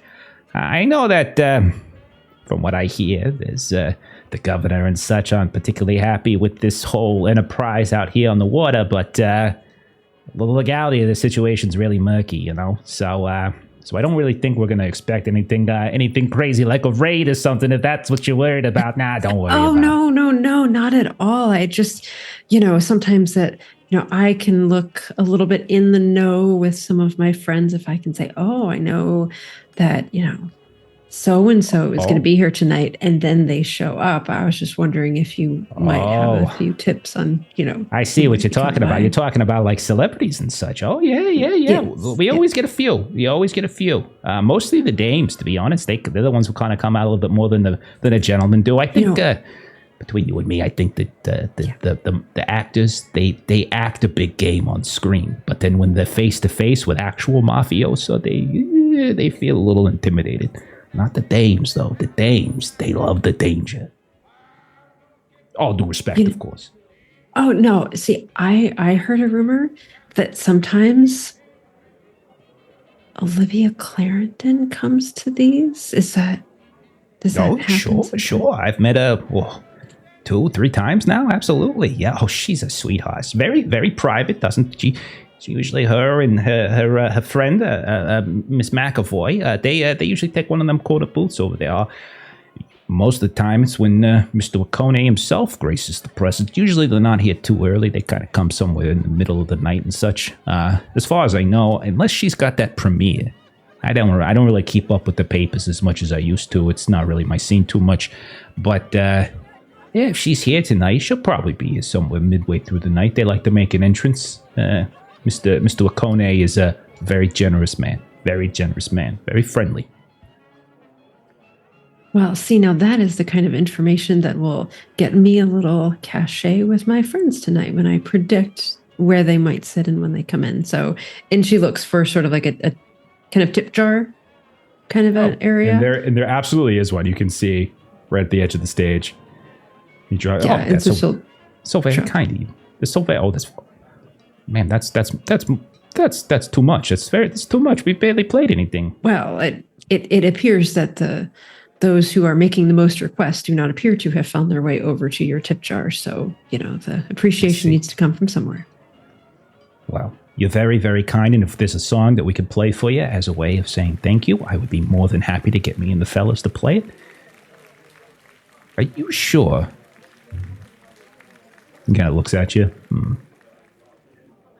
I don't know. That voice. You sure you don't want to, All right. I won't pry. That's the last thing you want to do on this boat. Everyone here's got something in their life that they're doing, whether they're politicians, police officers, criminals, celebrities. Don't pry. That's the one rule around here. There's probably more rules, but that's the one I hear a lot. Don't pry. If there's anything that we've learned over the last 15 or so years is you don't ask questions and everyone's business is their own. So she's kind of referring to kind of like prohibition, which is past, but kind of during that time frame. You understand. You sure? Okay. And she'll just thank you. Wink and turn on her heel and walk away. Okay. And you overhear him speaking to him Frankie, I think that's Sissy May from Chicago. You remember? What are you talking about? Why would Sissy May be out here in L.A.? She's from Chicago. You just said it. I'm no, seriously, I think it is. And then you get out of earshot at that point. The music takes over. Let's check in with Shaima. What has Shaima been doing? What's the first thing that she does here? So Shaima was super excited to come tonight. First time on a boat and first time at a party like this and everything. And but she's been getting weird looks and the novelty has kind of worn off a lot faster than she thought it would. And she looks around and everyone is very clearly in their element and she is really not. And so she tries to kind of recenter herself to look for the actresses specifically. Okay. And if she finds them, let me know. Go ahead and roll spot hidden. That's fine. Okay. She's just you're kind of wallflowering it up a little bit. Yeah. I imagine Shaima's kind of wallflowering up, and the longer you're by yourself, since everyone kind of left you, maybe you're getting shorter and shorter. I really am. And if I can't find them, I'm gonna find where the waitstaff is having a smoke and go out there. Okay. What did you say? Spot hidden? Spot hidden will do. Yeah. Where the fuck is my spot hidden? Everything's alphabetized. Oh, so I had somebody else's sheet open it. God damn it. It's all good. Sorry. Under sorry. sleight of hand. Yeah, I'm trying. God, sorry, give me 1 sec. My computer's being funny. No worries at all. Cool. That's a 4 under whatever You the guys are on fire 78. tonight with your rolls. You are doing amazing job. I'm glad this isn't, like a really important scene or anything like that. So, okay.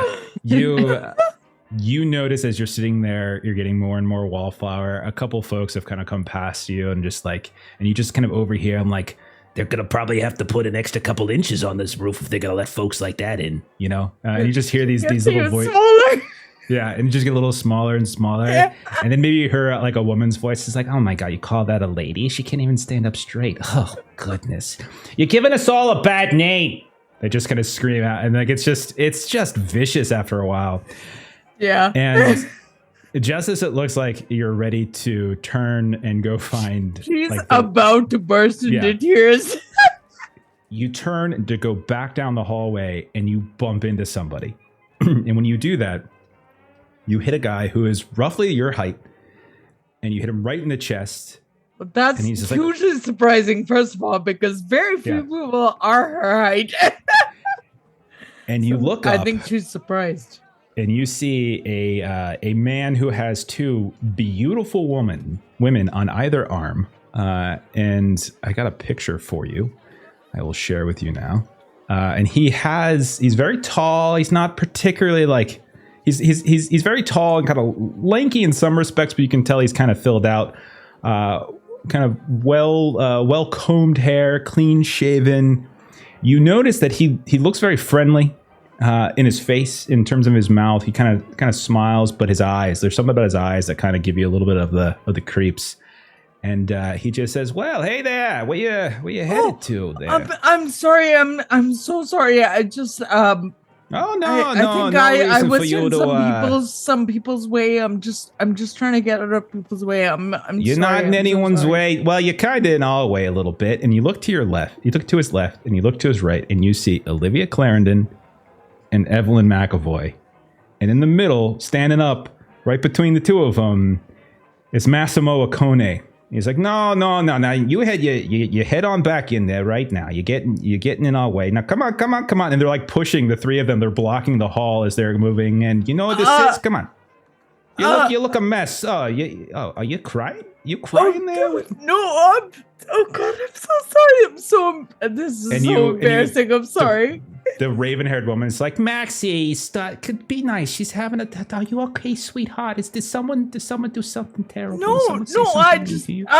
you're You're messing your makeup up completely. Oh goodness. Oh jeez. And she just starts reaching out like, oh God, I don't know if there's anything we can do about it. And Olivia Clarendon, blonde, on the other side, is being very, very quiet, and she's just like, I'm gonna go get our table, if that's all right. And you see she just very like kind of glamorously and like just starts walking through the room, and there's like this hush on the crowd, and like even the band just drops down just a little bit as she walks through, and everyone just kind of looks, and it's like she doesn't even notice it's happening, but you imagine she is. But like Massimo is there, and he's like, now listen, there's no reason for you to get so upset. Come on, kid. If there's someone said anything bad to you, just let me know. I'll put a bullet in his brain. No problem. Maxie, stop it. I hate it when you do that. And just kind of slaps him a little bit, like playfully. And he's like, oh, And, now, come on, have a drink with us. I'll introduce you to Olivia. You like the movies? You like the films? I do, sir, but Sir, you don't I'm have sorry. to- Did my you father don't have walk to in? do this. Did Evie, you see my father around here? Maxie, your father's dead. You know your father's dead. And they're just kind of going back like this old married couple. It's like, nah, come on. And he like holds his arm out where Olivia just vacated it for you to grab. Like, come on now. And she looks down, kind of confused. She's like, and looks at him like he must be making a mistake. This is my And- ship, you know. Everyone's here because I allow them to be. I just offered you my arm. Are you not going to take it? No, I'm sorry, sir. If you say sorry to me one more time, I'm going to get some of my boys to throw you off. And you Shall I hear get like, a straight up Maxie, you're scaring the little thing. And he just like, then you see as he's looking at you with this serious face, these dark eyes. And you look at him in the eyes and like, I would say, Shima, roll a psychology test. Roll a psychology test. As he's looking down at you, his eyes are just like burning holes through you, but his mouth starts to grin as Evie, as Evelyn gets a little bit playful with him. Sorry, tell me again. What Psychology. Psychology. Yeah, give me a psychology roll. So 21 under and 81. Shima, with a hard success, you get the sense that up until Evie smacked him on the shoulder and told him to stop being so scary, that he was 100% serious and that he was going to throw you off the ship. And that he was kind of angry, but then now he's smiling. At least his face is smiling, and he's holding his arm out. She gingerly takes his arm at the realization. And he leads the two of you over towards where Olivia Clarendon has already taken a seat in the booth, and all of you sit around the table at this point. Drinks don't even need to be ordered. They're already rushed over. They know exactly what everybody wants, and they start handing them out. And then you see this server, he's kind of looking at you. I'm sorry, Mr. Coney. Ma'am, what can I get you? What can I get you? I'll just have whatever's cheapest. Just some water, I guess. Mr. Coney, just get her what Liv is having. What's wrong with you? Get on out of here. Get on out of here. And he just kind of does that. And he calls out. He's like, hey, Frankie, play that song I like. And like midway through the song, they completely shift just like that. And they don't even think about it. And they immediately shift over to a new song. And with that, we will shift over to somewhere else in Los Angeles as we go to wherever Pastor Wood is heading next. What is Pastor Wood doing next? All right. I am winging this. I've been thinking about this the whole time, and I still don't have a good solution. So I know that the cops are watching the car that I parked. Okay. So I want to go the other direction and hop on a bus. Okay. And just, take it a couple stops, try to lose them that way. And then I want to stop by like a payphone or something if those exist yet. I don't know. I want to try and find a phone. I have looked at payphones exist. Yeah. Okay. I want a phone book. I don't know if those exist either, but I want to try and look up Pisner that way. There are public records offices and such. I don't know if it's a little. I don't know if phone books exist, but I don't want to stymie over this kind of stuff. So we'll say something like that can be accessed. It feels like it could be like an operator call at that point. I think so. I think that's a fair thing to do. Then yeah, I want to track down Pisner is what I'm doing, and I'm thinking just public records or whatever. Okay, we'll say if you look them up, or if you call an operator, you give the name. It's Pisner is not a common name, but there are a handful of Pisners around the county. And she's like, I'm sorry, darling. There's just there's no Jack. There's a Jonathan Pisner. Yeah, that sounds about right. Jack, that's his nickname. Well, okay, if you say so. 1336 East 7th Street, apartment B7, I think. I should have brought a pen. Can you say that one more time? Oh, sure. 1336 East 7th Street, apartment B7. You are a darling. Thank you very much. Oh, listen to you, flatterer. And then click.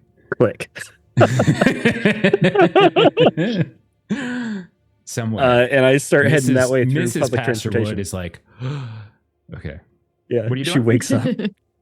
I'm headed to the address. I headed to that address through public transportation. Okay. When you head over there, you are in a neighborhood that is actually many years from now is going to be known as Skid Row. Is essentially where you're at. It's kind of sounds pleasant. Relatively seedy looking neighborhood even now, and the apartment building as well.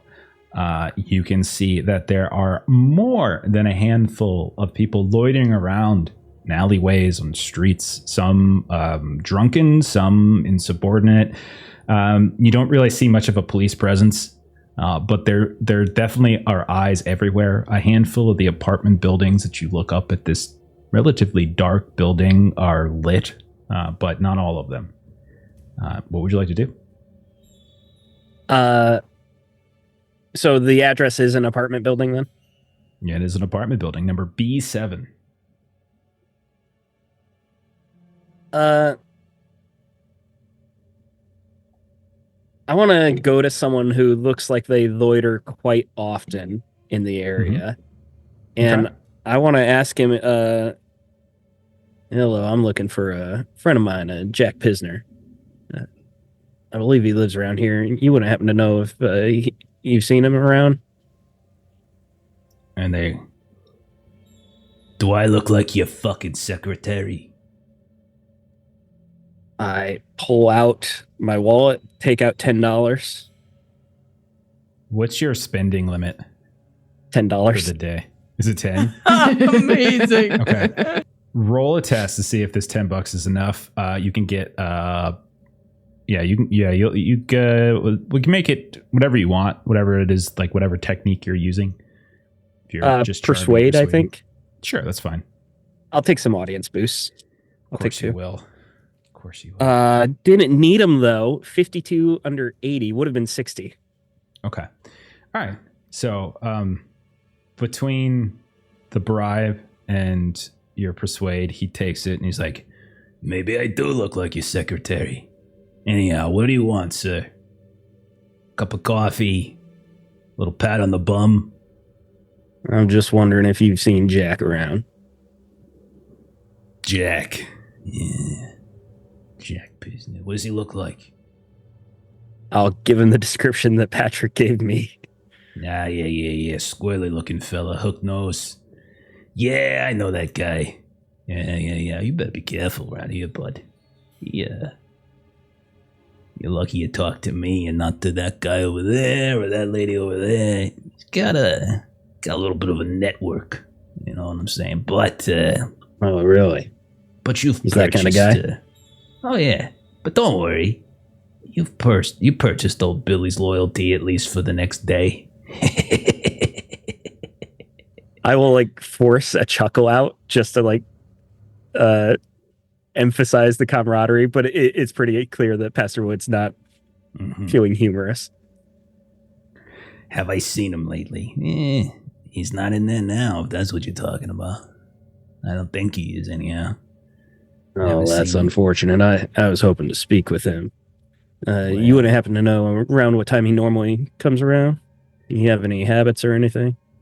He usually leaves pretty early. Gone most of the day. Comes back in round dark. Sleeps for the night. Sometimes goes back out. You know, that sort of thing. But I haven't seen him.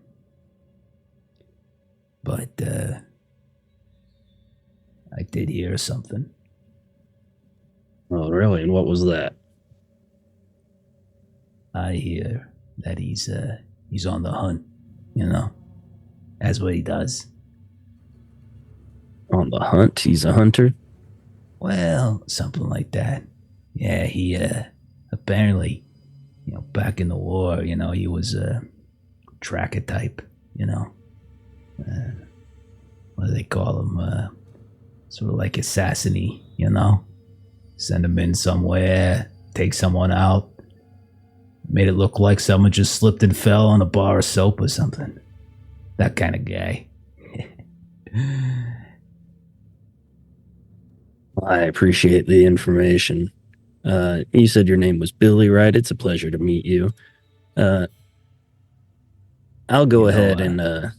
You know, I also heard something else. Guy he's hunting is an old fella.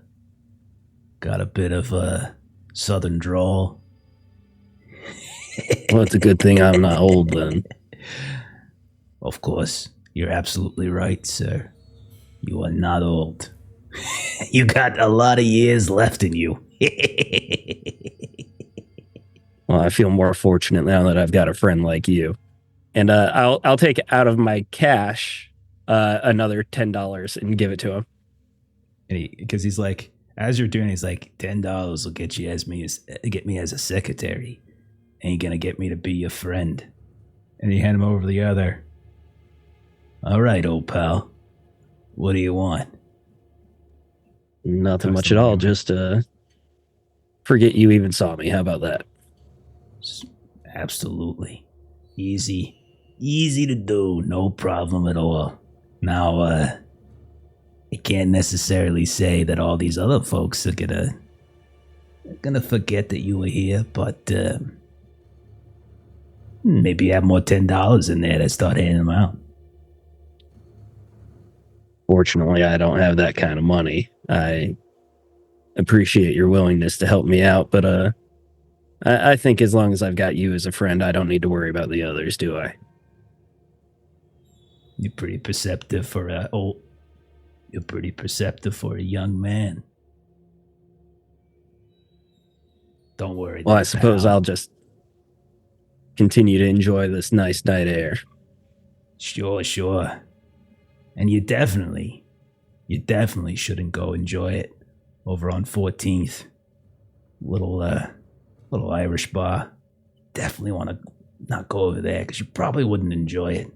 Because I hear old Jackie business sometimes wets his whistle. I appreciate that. I wouldn't want to be over there if Jack was hunting for someone like me. He might confuse me for an old man. Well, from what I hear, when he's on the hunt, he keeps it pretty clean. Kind of gets a little obsessed, you know. Yeah. Scorched earth policy or something. Yeah. Doesn't just take out the target, sometimes takes out a few other things around. What do they call it? Collateral damage. Well, I've heard of that. In fact, I was talking with my good friend Jack the other day, and he was telling me that collateral Good friends damage. He with said, Jack? right? You're better I'm friends with Jack than you are with me? Come on, I feel cheated. Well, I wouldn't say better, but Jack was telling me something about his cousin Mo ended up as collateral damage. Poor guy. Big, dumb idiot, that one. Yeah, absolutely. Well, I hear a bullet got put in his brain.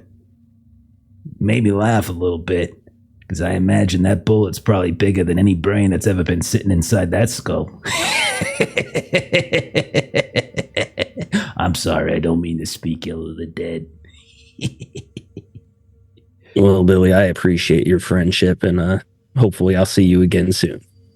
Oh, us old friends? Of course. We're going to do this all the time. And I'll head off and walk around the block a bit. Would I know how far away that bar would be? Just a couple blocks. It's walking distance, pretty simply. You're on 7th, is just going to 14th.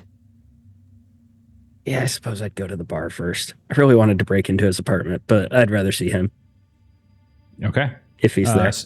Okay. So I'll start you're gonna walking. Okay, so you're gonna head over to the bar. Okay, we will switch from that bar, however, and we will go to a bar that is currently floating on the water. We'll check in with Patrick Price first. Patrick, you've been gambling around inside the high-low room. What have you been doing? Look at that, Henry, another win. Just Okay, keep it and so- rolling. Oh, I've never seen someone with so much luck. My goodness. You've got youth, you've got looks, you got luck, you got everything. Jerry, was it? Oh, Jerry, that's right. my boy. Oh goodness, if I was your age, if I had your looks, I'd take the world by the onions. You know what I'm saying?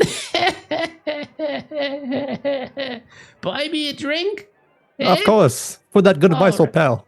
And he kind of like waves down someone. They kind of come over. You pay a little You just drop a little wad down there, and they're thank you very much, sir. And then they wander off and they bring back a drink. Oh God, I didn't even understand this game when I sat down. I was just saying numbers left and right. So I still don't understand it, but it's working. I think you just put your money there, or you put your money there, then those little dice roll, and then things match, and then she tells us that you're rich. I think she fancies you is really what I think it is, but that's neither here nor there. And then you see like the woman, this beautiful, exotic-looking woman. She just kind of looks over and she kind of gives both of you like a little wink, and then the dice roll again. And Patrick, you win again. Look at that. And other people are starting to like bet the same things that you're betting, so the crowd's getting all excited now at this point. Yeah, I'm just trying to garner attention, maybe get access to other parts of the boat. Okay. So do you leave Henry? It's always Henry. You leaving? Hey, I'll be back. If you're here all night. I'll save you a seat. It was pleasure talking to you. I hope we should play some more. It's a good. Yeah, you do absolutely. And it's a kind of an older man, bald with like white along the sides, like kind of white and gray sideburns and such. Explains that he's some sort of politician, town official kind of type, but not like anything high up. It's definitely somewhere kind of middle management area, but he's very, very friendly and very, very drunk. But you start looking around. So where is it you're looking to go? What are you looking to do? What's your objective here? Let's see.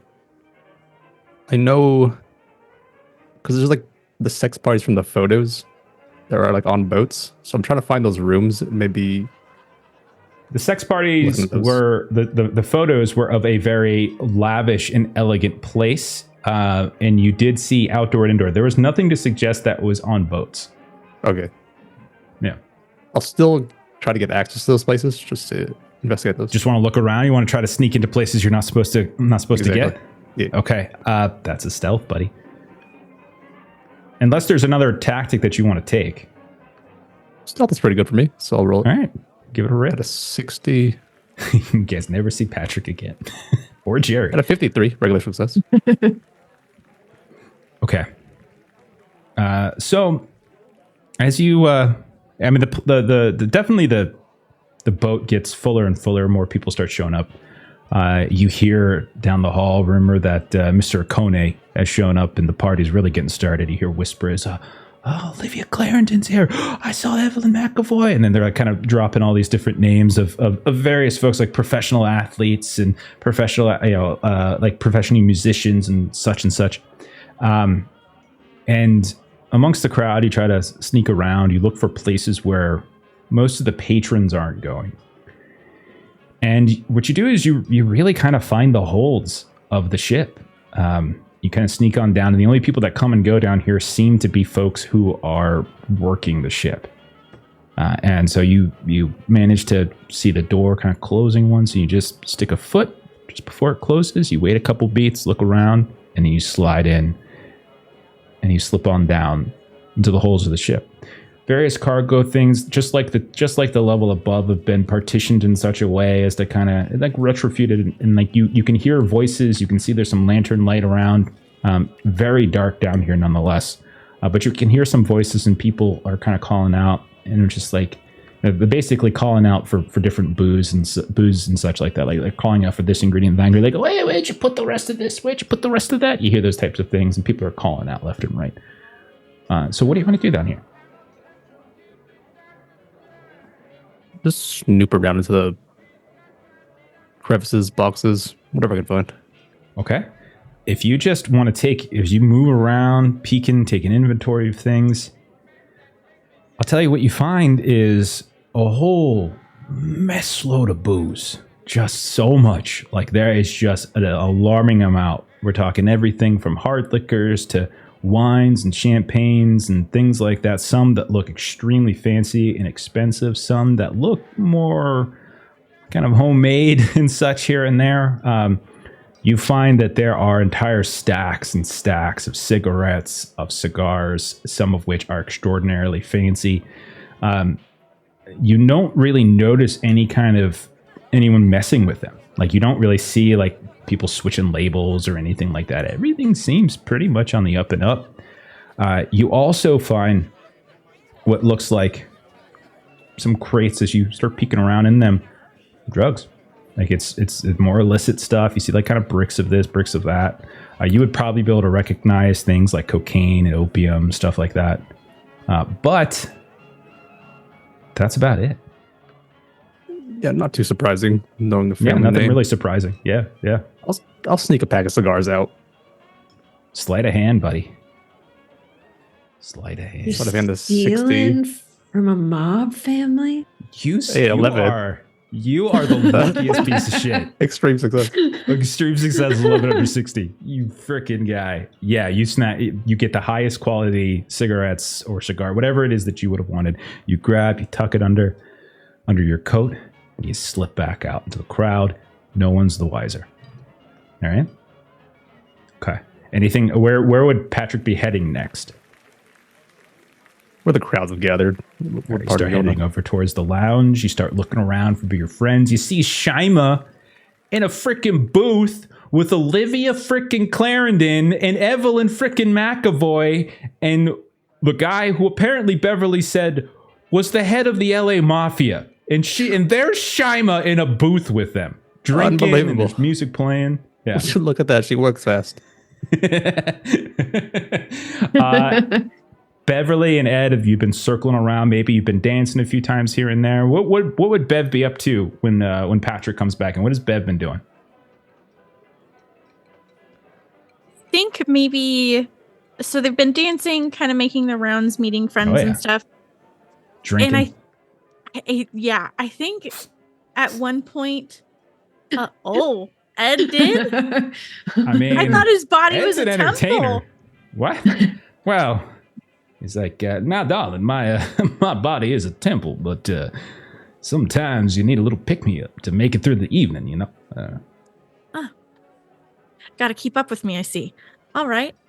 And Hell, yes, indeed. I hear stamina is a sought-after characteristic in men of my age.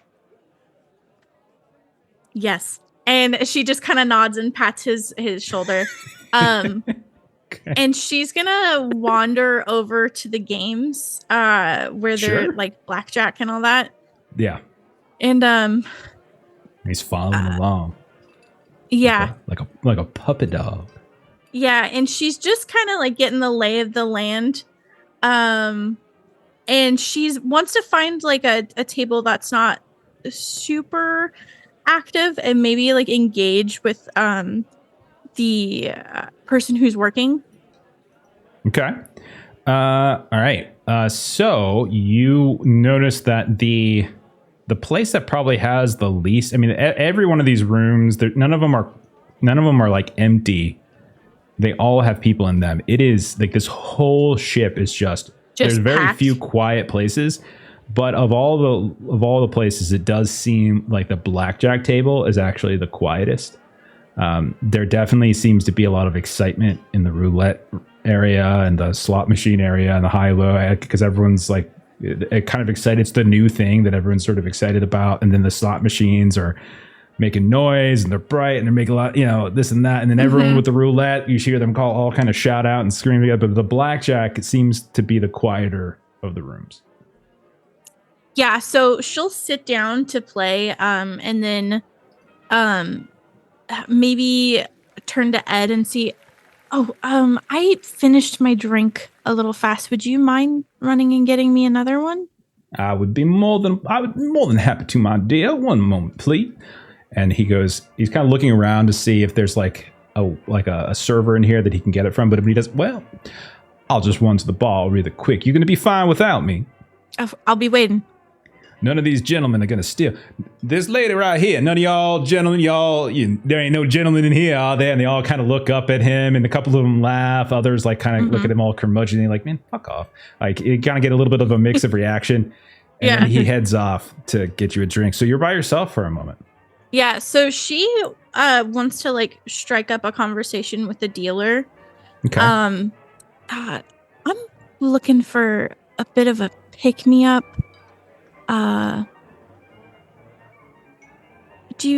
Where would I have to go for that? You looking for something to keep you going through the night? Is that what it is? Or are you looking for something to take the edge off?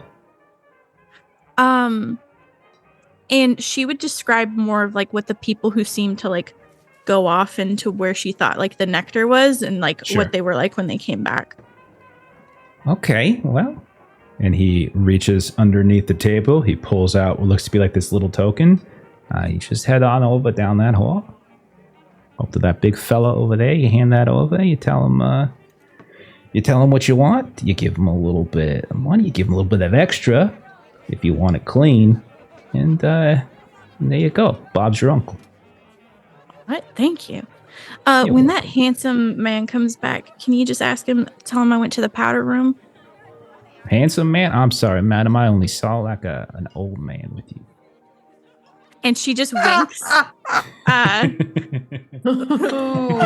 In the sense of like, maybe she's, Sure, gold digging sure. a little bit. And Absolutely, no problem. And I hope then you come back she'll- and you play a hand or two later. love to. I know the house is pretty friendly to dolls who look as good as you do. Stop. And then she'll smile again, like over her shoulder as she leaves. Yeah, and you hear like some of the curmudgeons are playing like Freddy, what the fuck, man? We just deal the fucking cards. God damn it. You freaking flirt. Okay. So Beverly, you head over in the direction of where you were pointed. There's this big old dude, like 350. He's just like if muscle was a person. Like that's all it is. And he's just there and he looks down at you. Can I help you, ma'am? I have, and she gives him the coin. What's your favorite flavor? Vanilla or chocolate? Vanilla? One moment. And he knocks on the door and it kind of slides open. One order of... Would you say chocolate? I'm sorry, I totally forgot your answer. Vanilla. One order of vanilla, please. And he kind of hands over the token, runs away, and he just kind of stands there and he's kind of looking down at you, and he's just, while you're waiting. So, you enjoying yourself? Yeah, this place is really nice. You guys have a wonderful setup. It's great. Yeah, we work really hard on it. Just wanna, the service industry. It's a noble profession. Really is, and a fantastic job. Mm-hmm. How long have you been working here? Oh, me? I've been at this, about 18 months or so. Yeah. That's Mr. exciting. Okone is, he's a very wonderful employer. Unless you poke around in places in business you're not supposed to poke around in. Then he pokes out your eyes and he feeds them to fishes. Oh. Okay. Well, I hope just He's partaking got a thing doesn't about eyes. Oh, Yeah. okay. Thank you for the heads up. I haven't met him yet. I think he's here. I heard his song. Him and Evie got a song together. Oh, that's sweet. Yeah, I suppose so. Yeah. How long has he been sweet on her? Well, I think it's more the other way around. Yeah. Oh. Not that he doesn't like her, but she's more a means to an end. Oh. Just doesn't want to be... Beverly, roll a charm or something. Give me a roll. Okay. Oh, God. Hell yes. Yeah, I guess it's charm. I think charm makes the most sense, yeah. Yeah, I would like one boost, please. Okay.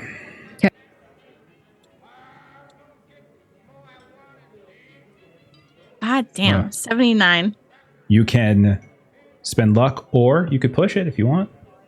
God, But if how you much- push, you can't spend luck. We went over that before. That's true, yeah. Do I even So it's have one enough? or the other. You would need, was that 44? Oof. Why not? This is fun. Exactly. I'll spend it. That's exactly the right answer. He's like, Hell yes.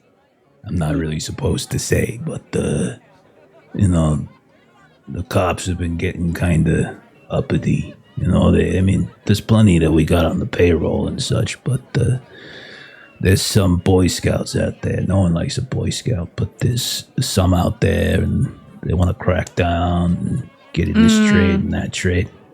And they, you know, they crack down on some of the places, you know, the warehouses and things. They haven't quite worked up the courage to come out on the water with us, but we don't really like having too much of certain products here, you know. And he kind of like opens his jacket and points to his weapon. It's the type of thing you don't really want around a bunch of drunk people, you know. Anyhow, Yeah. one place that he figured out that the cops ain't gonna look. A rich, beautiful young starlet's home. He's got it wrapped around his finger. Oh, beautiful thing. Love will make you do crazy things. Yes, it will. Hey, speaking of which, I'm off in about 10 minutes. You want to get a drink, maybe? Yeah, I have. My dance card is kind of full, but if you find me, Oh, okay. I'll No, save I you understand. a dance. He kind of does the Shima thing where he's like, "Oh, I understand. Yeah, I'm just a big dumb goop. You know, you don't want to." I understand. No. A woman who looks like you doesn't want to be, you know, big old piece of meat like me. I understand. You better come and give me a dance. No, I mean, I wonder what's taking so long. Hey, what's going on? Hey, guys. And then you see like a little bag, basically cocaine you just ordered, and he hands it over to you. Yeah. There you go. Enjoy your vanilla ice cream cone. And she'll pay him or whatever that she needs to, and then she does Oh, pat his shoulder. All right, I'll be waiting for my dance. Okay, yes, ma'am. Enjoy yourself. And she smiles brightly and like walks away. Okay. Let's check back in with Marie. What has Marie been doing this whole time? Patrick's been sneaking around. Beverly has been flirting with everybody. What would Ed think? Oh, good. He'd be like, "Hell yeah!" He's like, invite him. He's that I kind love of guy. it. Let's do He's it. that kind of love guy. That's how I'm playing Ed. It's like the more the merrier, sweetheart. Absolutely. Yes. Pineapple cufflinks. I'm so into that. It's like, I would like a pina colada, please. I'll quite enjoy my pineapple. Hell yeah. Keeps dropping those hints. Marie, what have you been up to? I would say that Marie is trying to sidle into the table with Shima. Okay. So we check in on the table, and Shima, basically, Evelyn and Massimo Okone, she calls him Maxie. Olivia refers to him as Max, and anybody who comes and delivers something to him, and there's been many people who've come and like whispered something into his ear, everything's Mr. Okone. And the only person who seems to call him Maxie is Evelyn. And it's been a lot of nice conversation here and there, talking about the music and the drinks and different changes they made to this and that. Evelyn's constantly trying to get Max up to dance, but he's like, later. See, this is it's not. I don't really like this one. I don't like the beat of this one. Hey, Frankie, I don't like the beat of this one. Try a different one. And like, oh, yes, sir, Mr. Okone. We're very sorry. That's a terrible beat. And they start doing a different one. So that's kind of what's been happening.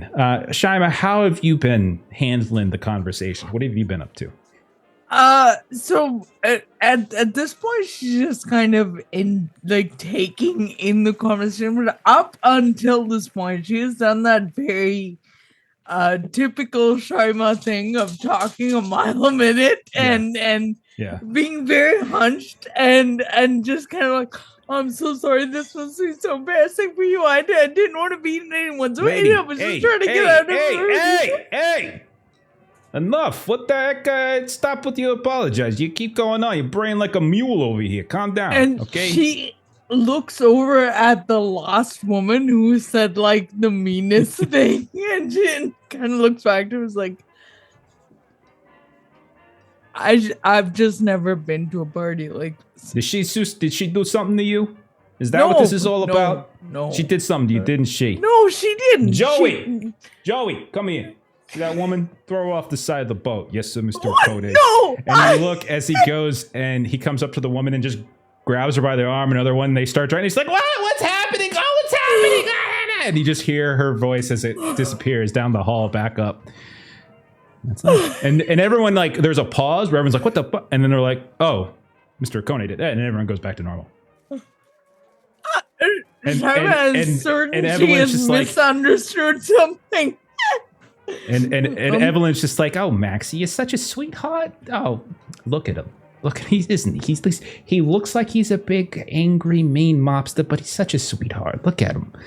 Oh goodness, don't worry. They're not gonna put her on a boat and she's gonna go back. Everything's gonna be fine, darling. Don't worry about it." Oh, okay. And he looks at you and he just takes a My sip. name is Shima, and she sticks her hand out. My name is Shima Oberon.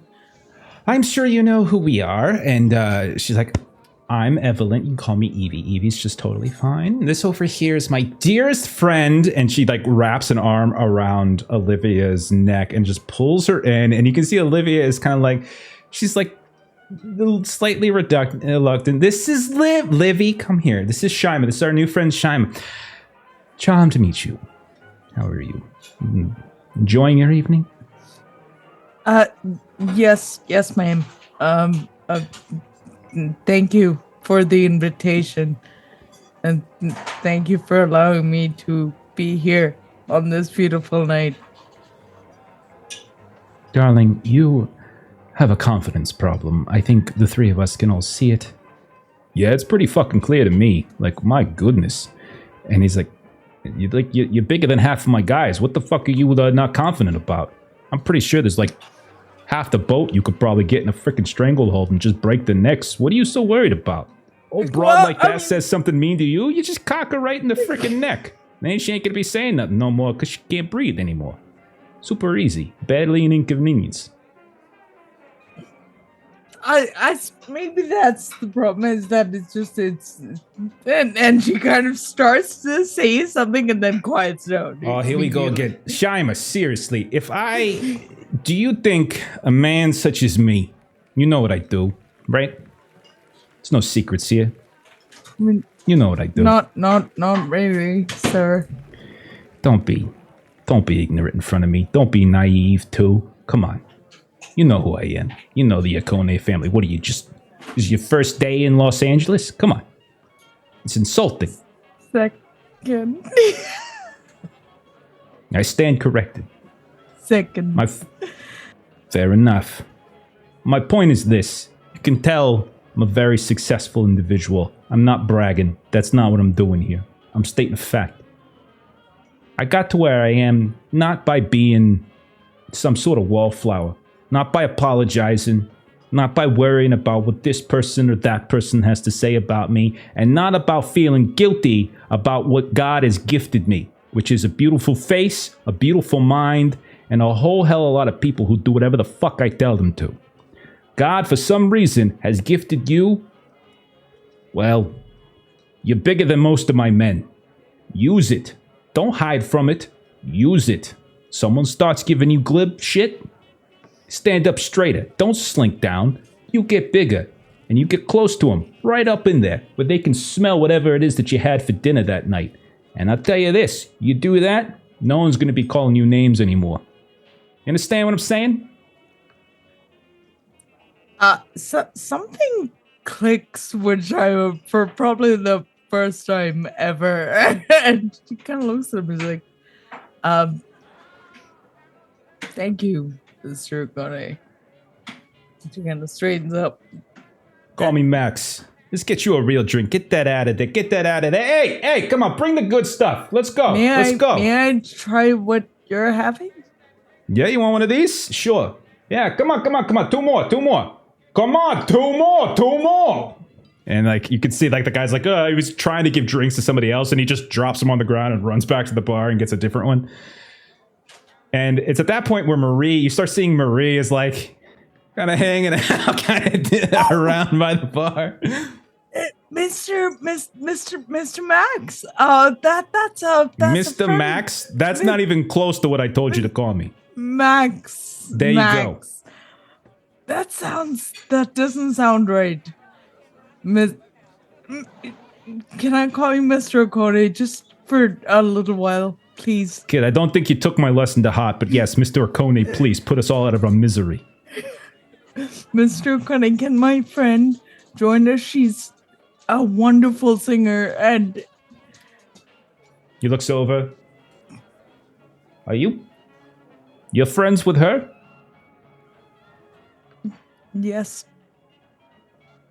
He kind of looks she's over. friends with me, I suppose. Come on. We see you hiding in the shadows. Let's go. Come on. Have a seat. Miss yes. Wynn, this is Mr. Okone, and this is Miss Clarendon, and this is Miss McAvoy. Charmed. Pleasure to meet you, madam. And then you hear, hello. You can tell Eve is like the drunk, happy one. It's like, hi, darling. It's a pleasure to see you. Oh, my God. You look beautiful. Who Nice did your to makeup meet this you. evening? Acquaintance. Nice to meet all of you. And she kind of like offers a hand to each of them. Yeah, pleasure. Are you going to sing anything? Oh, Are you under the impression I don't know who you are? Shima, what is it Well- with you and your friends insulting me? You come onto my boat. I let you onto my private place here, and you think I don't know who you are? Sissy I'm May? sorry, And he starts Mr. rattling off like various like family names from Chicago, different groups and stuff. You Sure, think sure. we don't have Sure, connections? sure. You think Yes. the Okone family is some sort of a local mom and pop business? We're fucking going international is what Oh, we're doing. Maxie, never- enough with the language. Oh, stop with the language. They've seen worse already. I would certainly not deem to insult your intelligence. I also would not assume when you already have such wonderful entertainment that you would want anything else added to the evening. But if you have a request, This isn't even my top crew. This is like 4th or 5th. It's a weeknight. Just come back on the weekend. You see some real good stuff. I see. And Can we she'll really come back on the weekend? Well, I tell you, can you call me Max? Can you stand up straight? Can you punch the next person who looks at you strange right in the face? Can you do those things? Because that broad right over there is looking at you right now and she ain't happy. And you look over and there's a woman who's just like, got this like weird face, like she just smelled something bad as she's staring at you. And she's just like, can't believe he brought that thing to the table with him. Why is she over there and not me? And she's drinking a drink. Taking his advice probably would more than she should. Shama looks over, locks eyes with the woman, and quicks her neck very pointedly. Okay. Roll an intimidation. While that's happening, Marie wants to see if she can intimidating. Yeah. sit Yeah, next like a 40. to It's pretty Olivia. good. Yeah. I'm sorry, Marie, go ahead. Marie wants to try to sit next to Olivia. Sure. Yeah, that's fine. Yeah, I no definitely problem. want to spend luck for this. I got a 62 over my 40. Yeah, You and crack your I'm happy neck. to. It's so loud it drowns out the music for a moment. Like half the people in the room kind of turn like, "What the fuck was that?" And then suddenly she's like, "Ah!" And then she just starts like running away at that point. Look see? over at him and say, I don't think I need to fund her. Yeah, but it's more fun sometimes. And she laughs. All right, there you go. Yeah, you can come back. Bring your friend too. You're singing for us, though. You're singing for us tonight. I don't care what you got to say. Unless you want to drown, unless you want to swim back to shore, you're freaking singing for us. Sissy May comes onto my ship, doesn't sing a song. That's an insult. That's an insult to my whole family. My whole generations before me. You really want that? You really want to insult us? You really want me to call back to Chicago and let them know what you did to the Okone family? I'm just kidding with Of you. course not. You've got to just. I'm name just your kidding favorite with you. tune. Just don't worry about him. He's just you're just so he's just teasing. He's just teasing. You're not sure that he's teasing. Yeah. But yeah, you sit down next to Olivia and you can see Olivia is looking out across the room. She's paying attention to everything. You get the sense that she's very observant. Like you just kind of looking around, you can kind of see that she's just really observing and taking everything in. And when you sit down next to her, she's like, hello, madam. Pleasure to meet you. Olivia Clarendon. Yes. It Very seems nice you to- are someone of renown. I apologize for not knowing you. But I'm no, sure. not at all. My typical singing haunts are more towards Chicago, so I have Oh. not spent a lot of time out here on the Chicago, coast. indeed. I hear there's many more of his kind over there in that windy city. Haven't been there myself. Is that true? Oh yes. I got my start, as it were, in the black and tans of Chicago. Of course, all of those times are a bit past us now, but Do you mind? those were the And she days. reaches in and she pulls out a pad and like a little note. Do you mind if I ask you a few questions about that? Oh, absolutely. Are you researching a part? I am indeed. You are very perceptive. A murder staged. It's murder mystery. I play a heroine. My husband is killed, and the primary suspects are mafiosos, and we're trying to get a certain level of authenticity to it. There's a new kind of immersive acting. We're trying to live the part a bit, and then when we come back to the set, we're able to use our personal experiences to inform the emotions that we're able to convey on the screen. And the more I can understand the mindset of somebody that is both in this world, but also somewhat separate from it, like yourself, the better I might be able to embody a character. Thank you, I appreciate it, thank you so very much. As someone just comes by like, love, you're being this, it's very, very kind. Yes, and so it's just would be wonderful if I could just ask you a few questions. Oh yes, absolutely. And She starts if we can- rattling them off. She starts rattling them off. She doesn't, you say, once she said yes, she just starts rattling them off one after the other, after the other, after the other, after the other. And like 10 minutes go by and she has like filled up this notepad. You have been most helpful. Thank you very much. Thank you very much.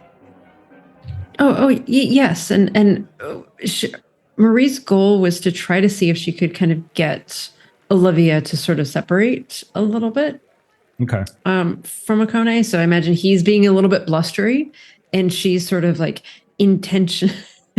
How dare you? I own the whole freaking boat. I ain't bluster. This ain't bluster. Bluster implies there's something I'm hiding and something that's not true. Everything I'm saying, I can do. Okay? Anyhow, Evie, let's go dance. Shima, you coming with us? Yeah. Come on, Have come fun. on, come on. Have fun.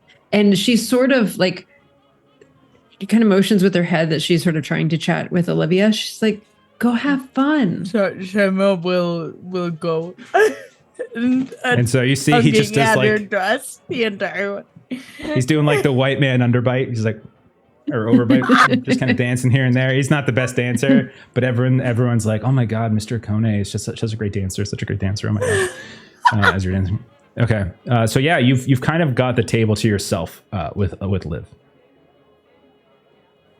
So over the course of kind of having that conversation, she's going to, bring up the fact that she knows that she's got a premiere coming up, Sure. the next evening, and just sort of like, you must be looking forward to the, premiere.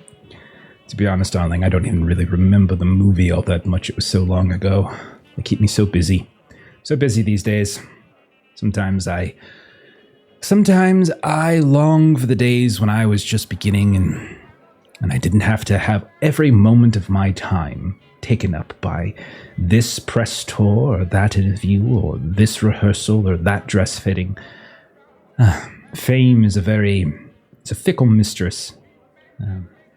Anyhow, I'm sure you can I would understand a bit imagine. of that. Well, and it is actually quite nice that I can come here and have a conversation with folks that might not know who I am at all.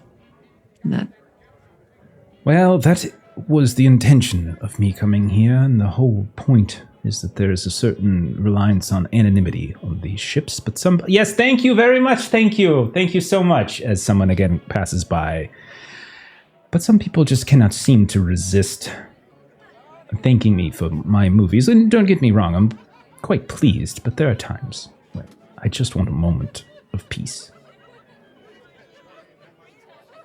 Well, I So- can certainly imagine that the level of fame that you have now is, certainly much more than it was back. And she'll name a few different movies, but she'll drop Sure. the Black Cat in, I believe, she'll drop Okay. that in the list of movies. And so you can see that she just sort of nods. Oh, yes, I remember that one, this and that and this. And then you mentioned the Black Cat, and she just kind of looks away. It's around this point when you see Patrick and Beverly kind of wander. Oh, you kind of see them now. Beverly, you come into the room. Got a giant brick of Coke. And you got Not a Patrick. big brick. It's huge. You've got two guys carrying it for you like it's luggage. As you see them in the room, and I'll say Patrick and Beverly, you see Shima is dancing with Massimo Okone on the dance floor. There is like they're an island, and there's also Evelyn McAvoy, who is just like the most ditzy, wonderful thing. And then there is Marie talking by herself with Miss Olivia Clarendon.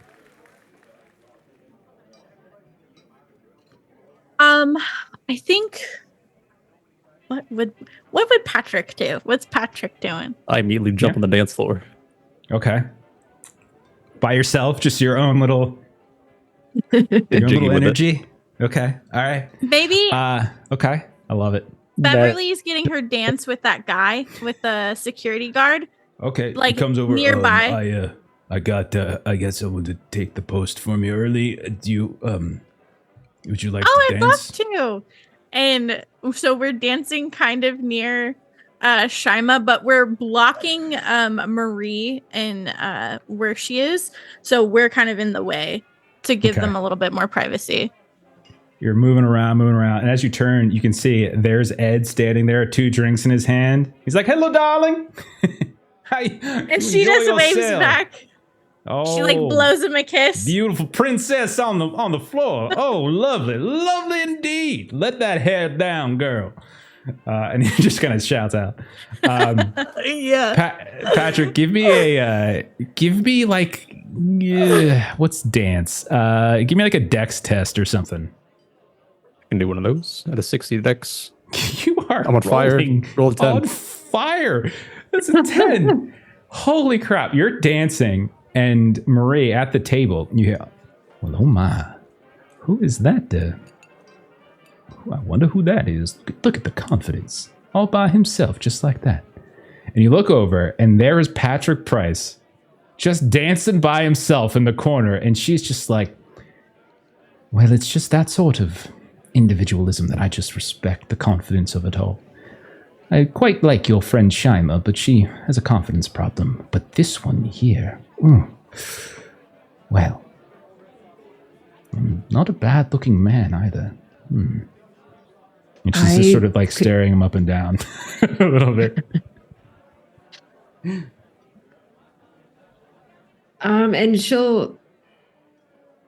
I'm debating in my head because I Do want whatever to you try like. to push her a little bit. Okay, go for it. But yeah, I was like, I don't want her to go dance. I want to keep talking to her. So she's going to try to pivot a little bit off of sort of the method acting kind of a thing. Okay. And just say, it's also a bit similar when writing a song. Sometimes you just can be helpful to learn a bit from the experiences of others, and sometimes your own life's journey only gives you so much inspiration, and sometimes hearing other people's stories can be quite the assist when trying to. Well, I certainly understand that, darling. That sounds quite wise. I agree. But my life has been lived out in the open. I doubt there is anything of interest that you probably don't already know. The tabloids, the newspapers, reporters, the screen itself. Well, there's been an interesting bit of scuttlebutt, as it were, about some parties, but not this type of party. Oh, about a decade and a half ago. That seemed to just have a bit of a different tone to them. She's holding her drink and she's staring at Patrick. Oh, really? How very interesting. What kind of parties are we talking about? Oh, well, I mean, this being all tame, as it were, those seeming to be a bit more on the risque side and a bit more out of the center. You're one of those, are you? Trying to dig up dirt, trying to ruin my good name. Madam, Oh, no. I cannot No. believe you would do this to another woman. You know how difficult the entertainment business is. Oh, this by no means is muckraking in any possible way. There's just You hear scuttlebutt, you hear rumors, Olivia Clarendon, sex parties. No, I think that's exactly what you heard, and I think that's exactly what you mean. but my interest in these things is actually a bit more of the after effects of such things. There are Madam, some- I have very little patience. If you have something to ask me it. I see what you and your friend did. You orchestrate things to get you and I separate together so you could ask me your question. Well, go right ahead. You think I haven't heard it before? Think I haven't heard the rumors before? I'll have my agents, my people, my managers will make sure that whoever you are, you will not work in this town again. Do you understand me? Oh, that is not at all a problem. And so she'll kind of go pretty specific into, and I'm struggling formulating exactly what the question would be, but basically just like trying to see what she will share about kind of exactly what happened to Richard Spend and kind of the party with the... Richard Spend was a filthy animal. The papers tried to put us together, tried to make us into an item. My own producers and directors on the Black Cat wanted us to lean into it. It would help with publicity. But I will tell you this, he was a disgusting tramp of a man. I'm sorry he's dead, I suppose. But no, I had nothing to do with him. He was not romantically involved in the parties that he took me to. Oh, yes, he tried to. They were disgusting as well. Filth, debauchery. I would have nothing to do with it. Is that satisfactory? Oh, yeah, yes, absolutely. Is there anyone that might have had a bit more information about what had happened? I'm so thankful to hear that was not something that you were put through. And she'll kind of name drop kind of some of the because there was someone else that had died at the party as well. I don't know what you're talking about. What do you mean there's somebody else who died at the party? Oh, goodness, my brain is failing me at the moment. Does anybody want to join in on the scene and help both Melissa and Marie out on this? Yeah, Yeah, I I'll could join break in. her out of it by making eye contact and inviting her to the dance floor. When you say her, do you mean Marie or do you mean Olivia. mean Olivia? Okay. She gets up. Well, I've had just about enough of you. Coming, and she gets out. Well, look at you, all dressed up today. Just care to join me. Of course, you have quite an interesting style about you. I haven't seen you here before. I'm a stranger to these parts, but not to these events. Ooh, a stranger. Tall, dark, and handsome. Yes. Olivia Clarendon, pleasure to meet you. Pleasure. You can call me Patrick. Patrick. Oh, I quite like that name, Patrick. Yes, very, very old country. Yes. Now, let us, I want to warn you, Patrick, you're probably going to get more eyeballs on you in the next few minutes than you've probably ever had in your life. And then she starts dancing around, and you look around and you can see that there are dozens of people around her just kind of watching, and they're like, oh. Well, I don't normally dance with folks at these things. Normally I just sit in a corner and watch, but I must say, you have a way about you. A magnetism. Are you an actor, performer? No, I'm just a need barber. to be on the screen. A barber. How very quaint. Of course not. No, tell me. Are you from New York? Is that where it is? You have that northeastern accent. It's quite alluring. And she like spins. very You nearby. can see she takes control of the dance too. And she just starts leading and spinning you around, almost ragdolling you and speaking into your ear. I'll tell a little bit myself. I can't say I know much about you. Oh, yes, I'm sure that's not true. And she doesn't even deign to take that seriously as she continues to spin around and dance and dance.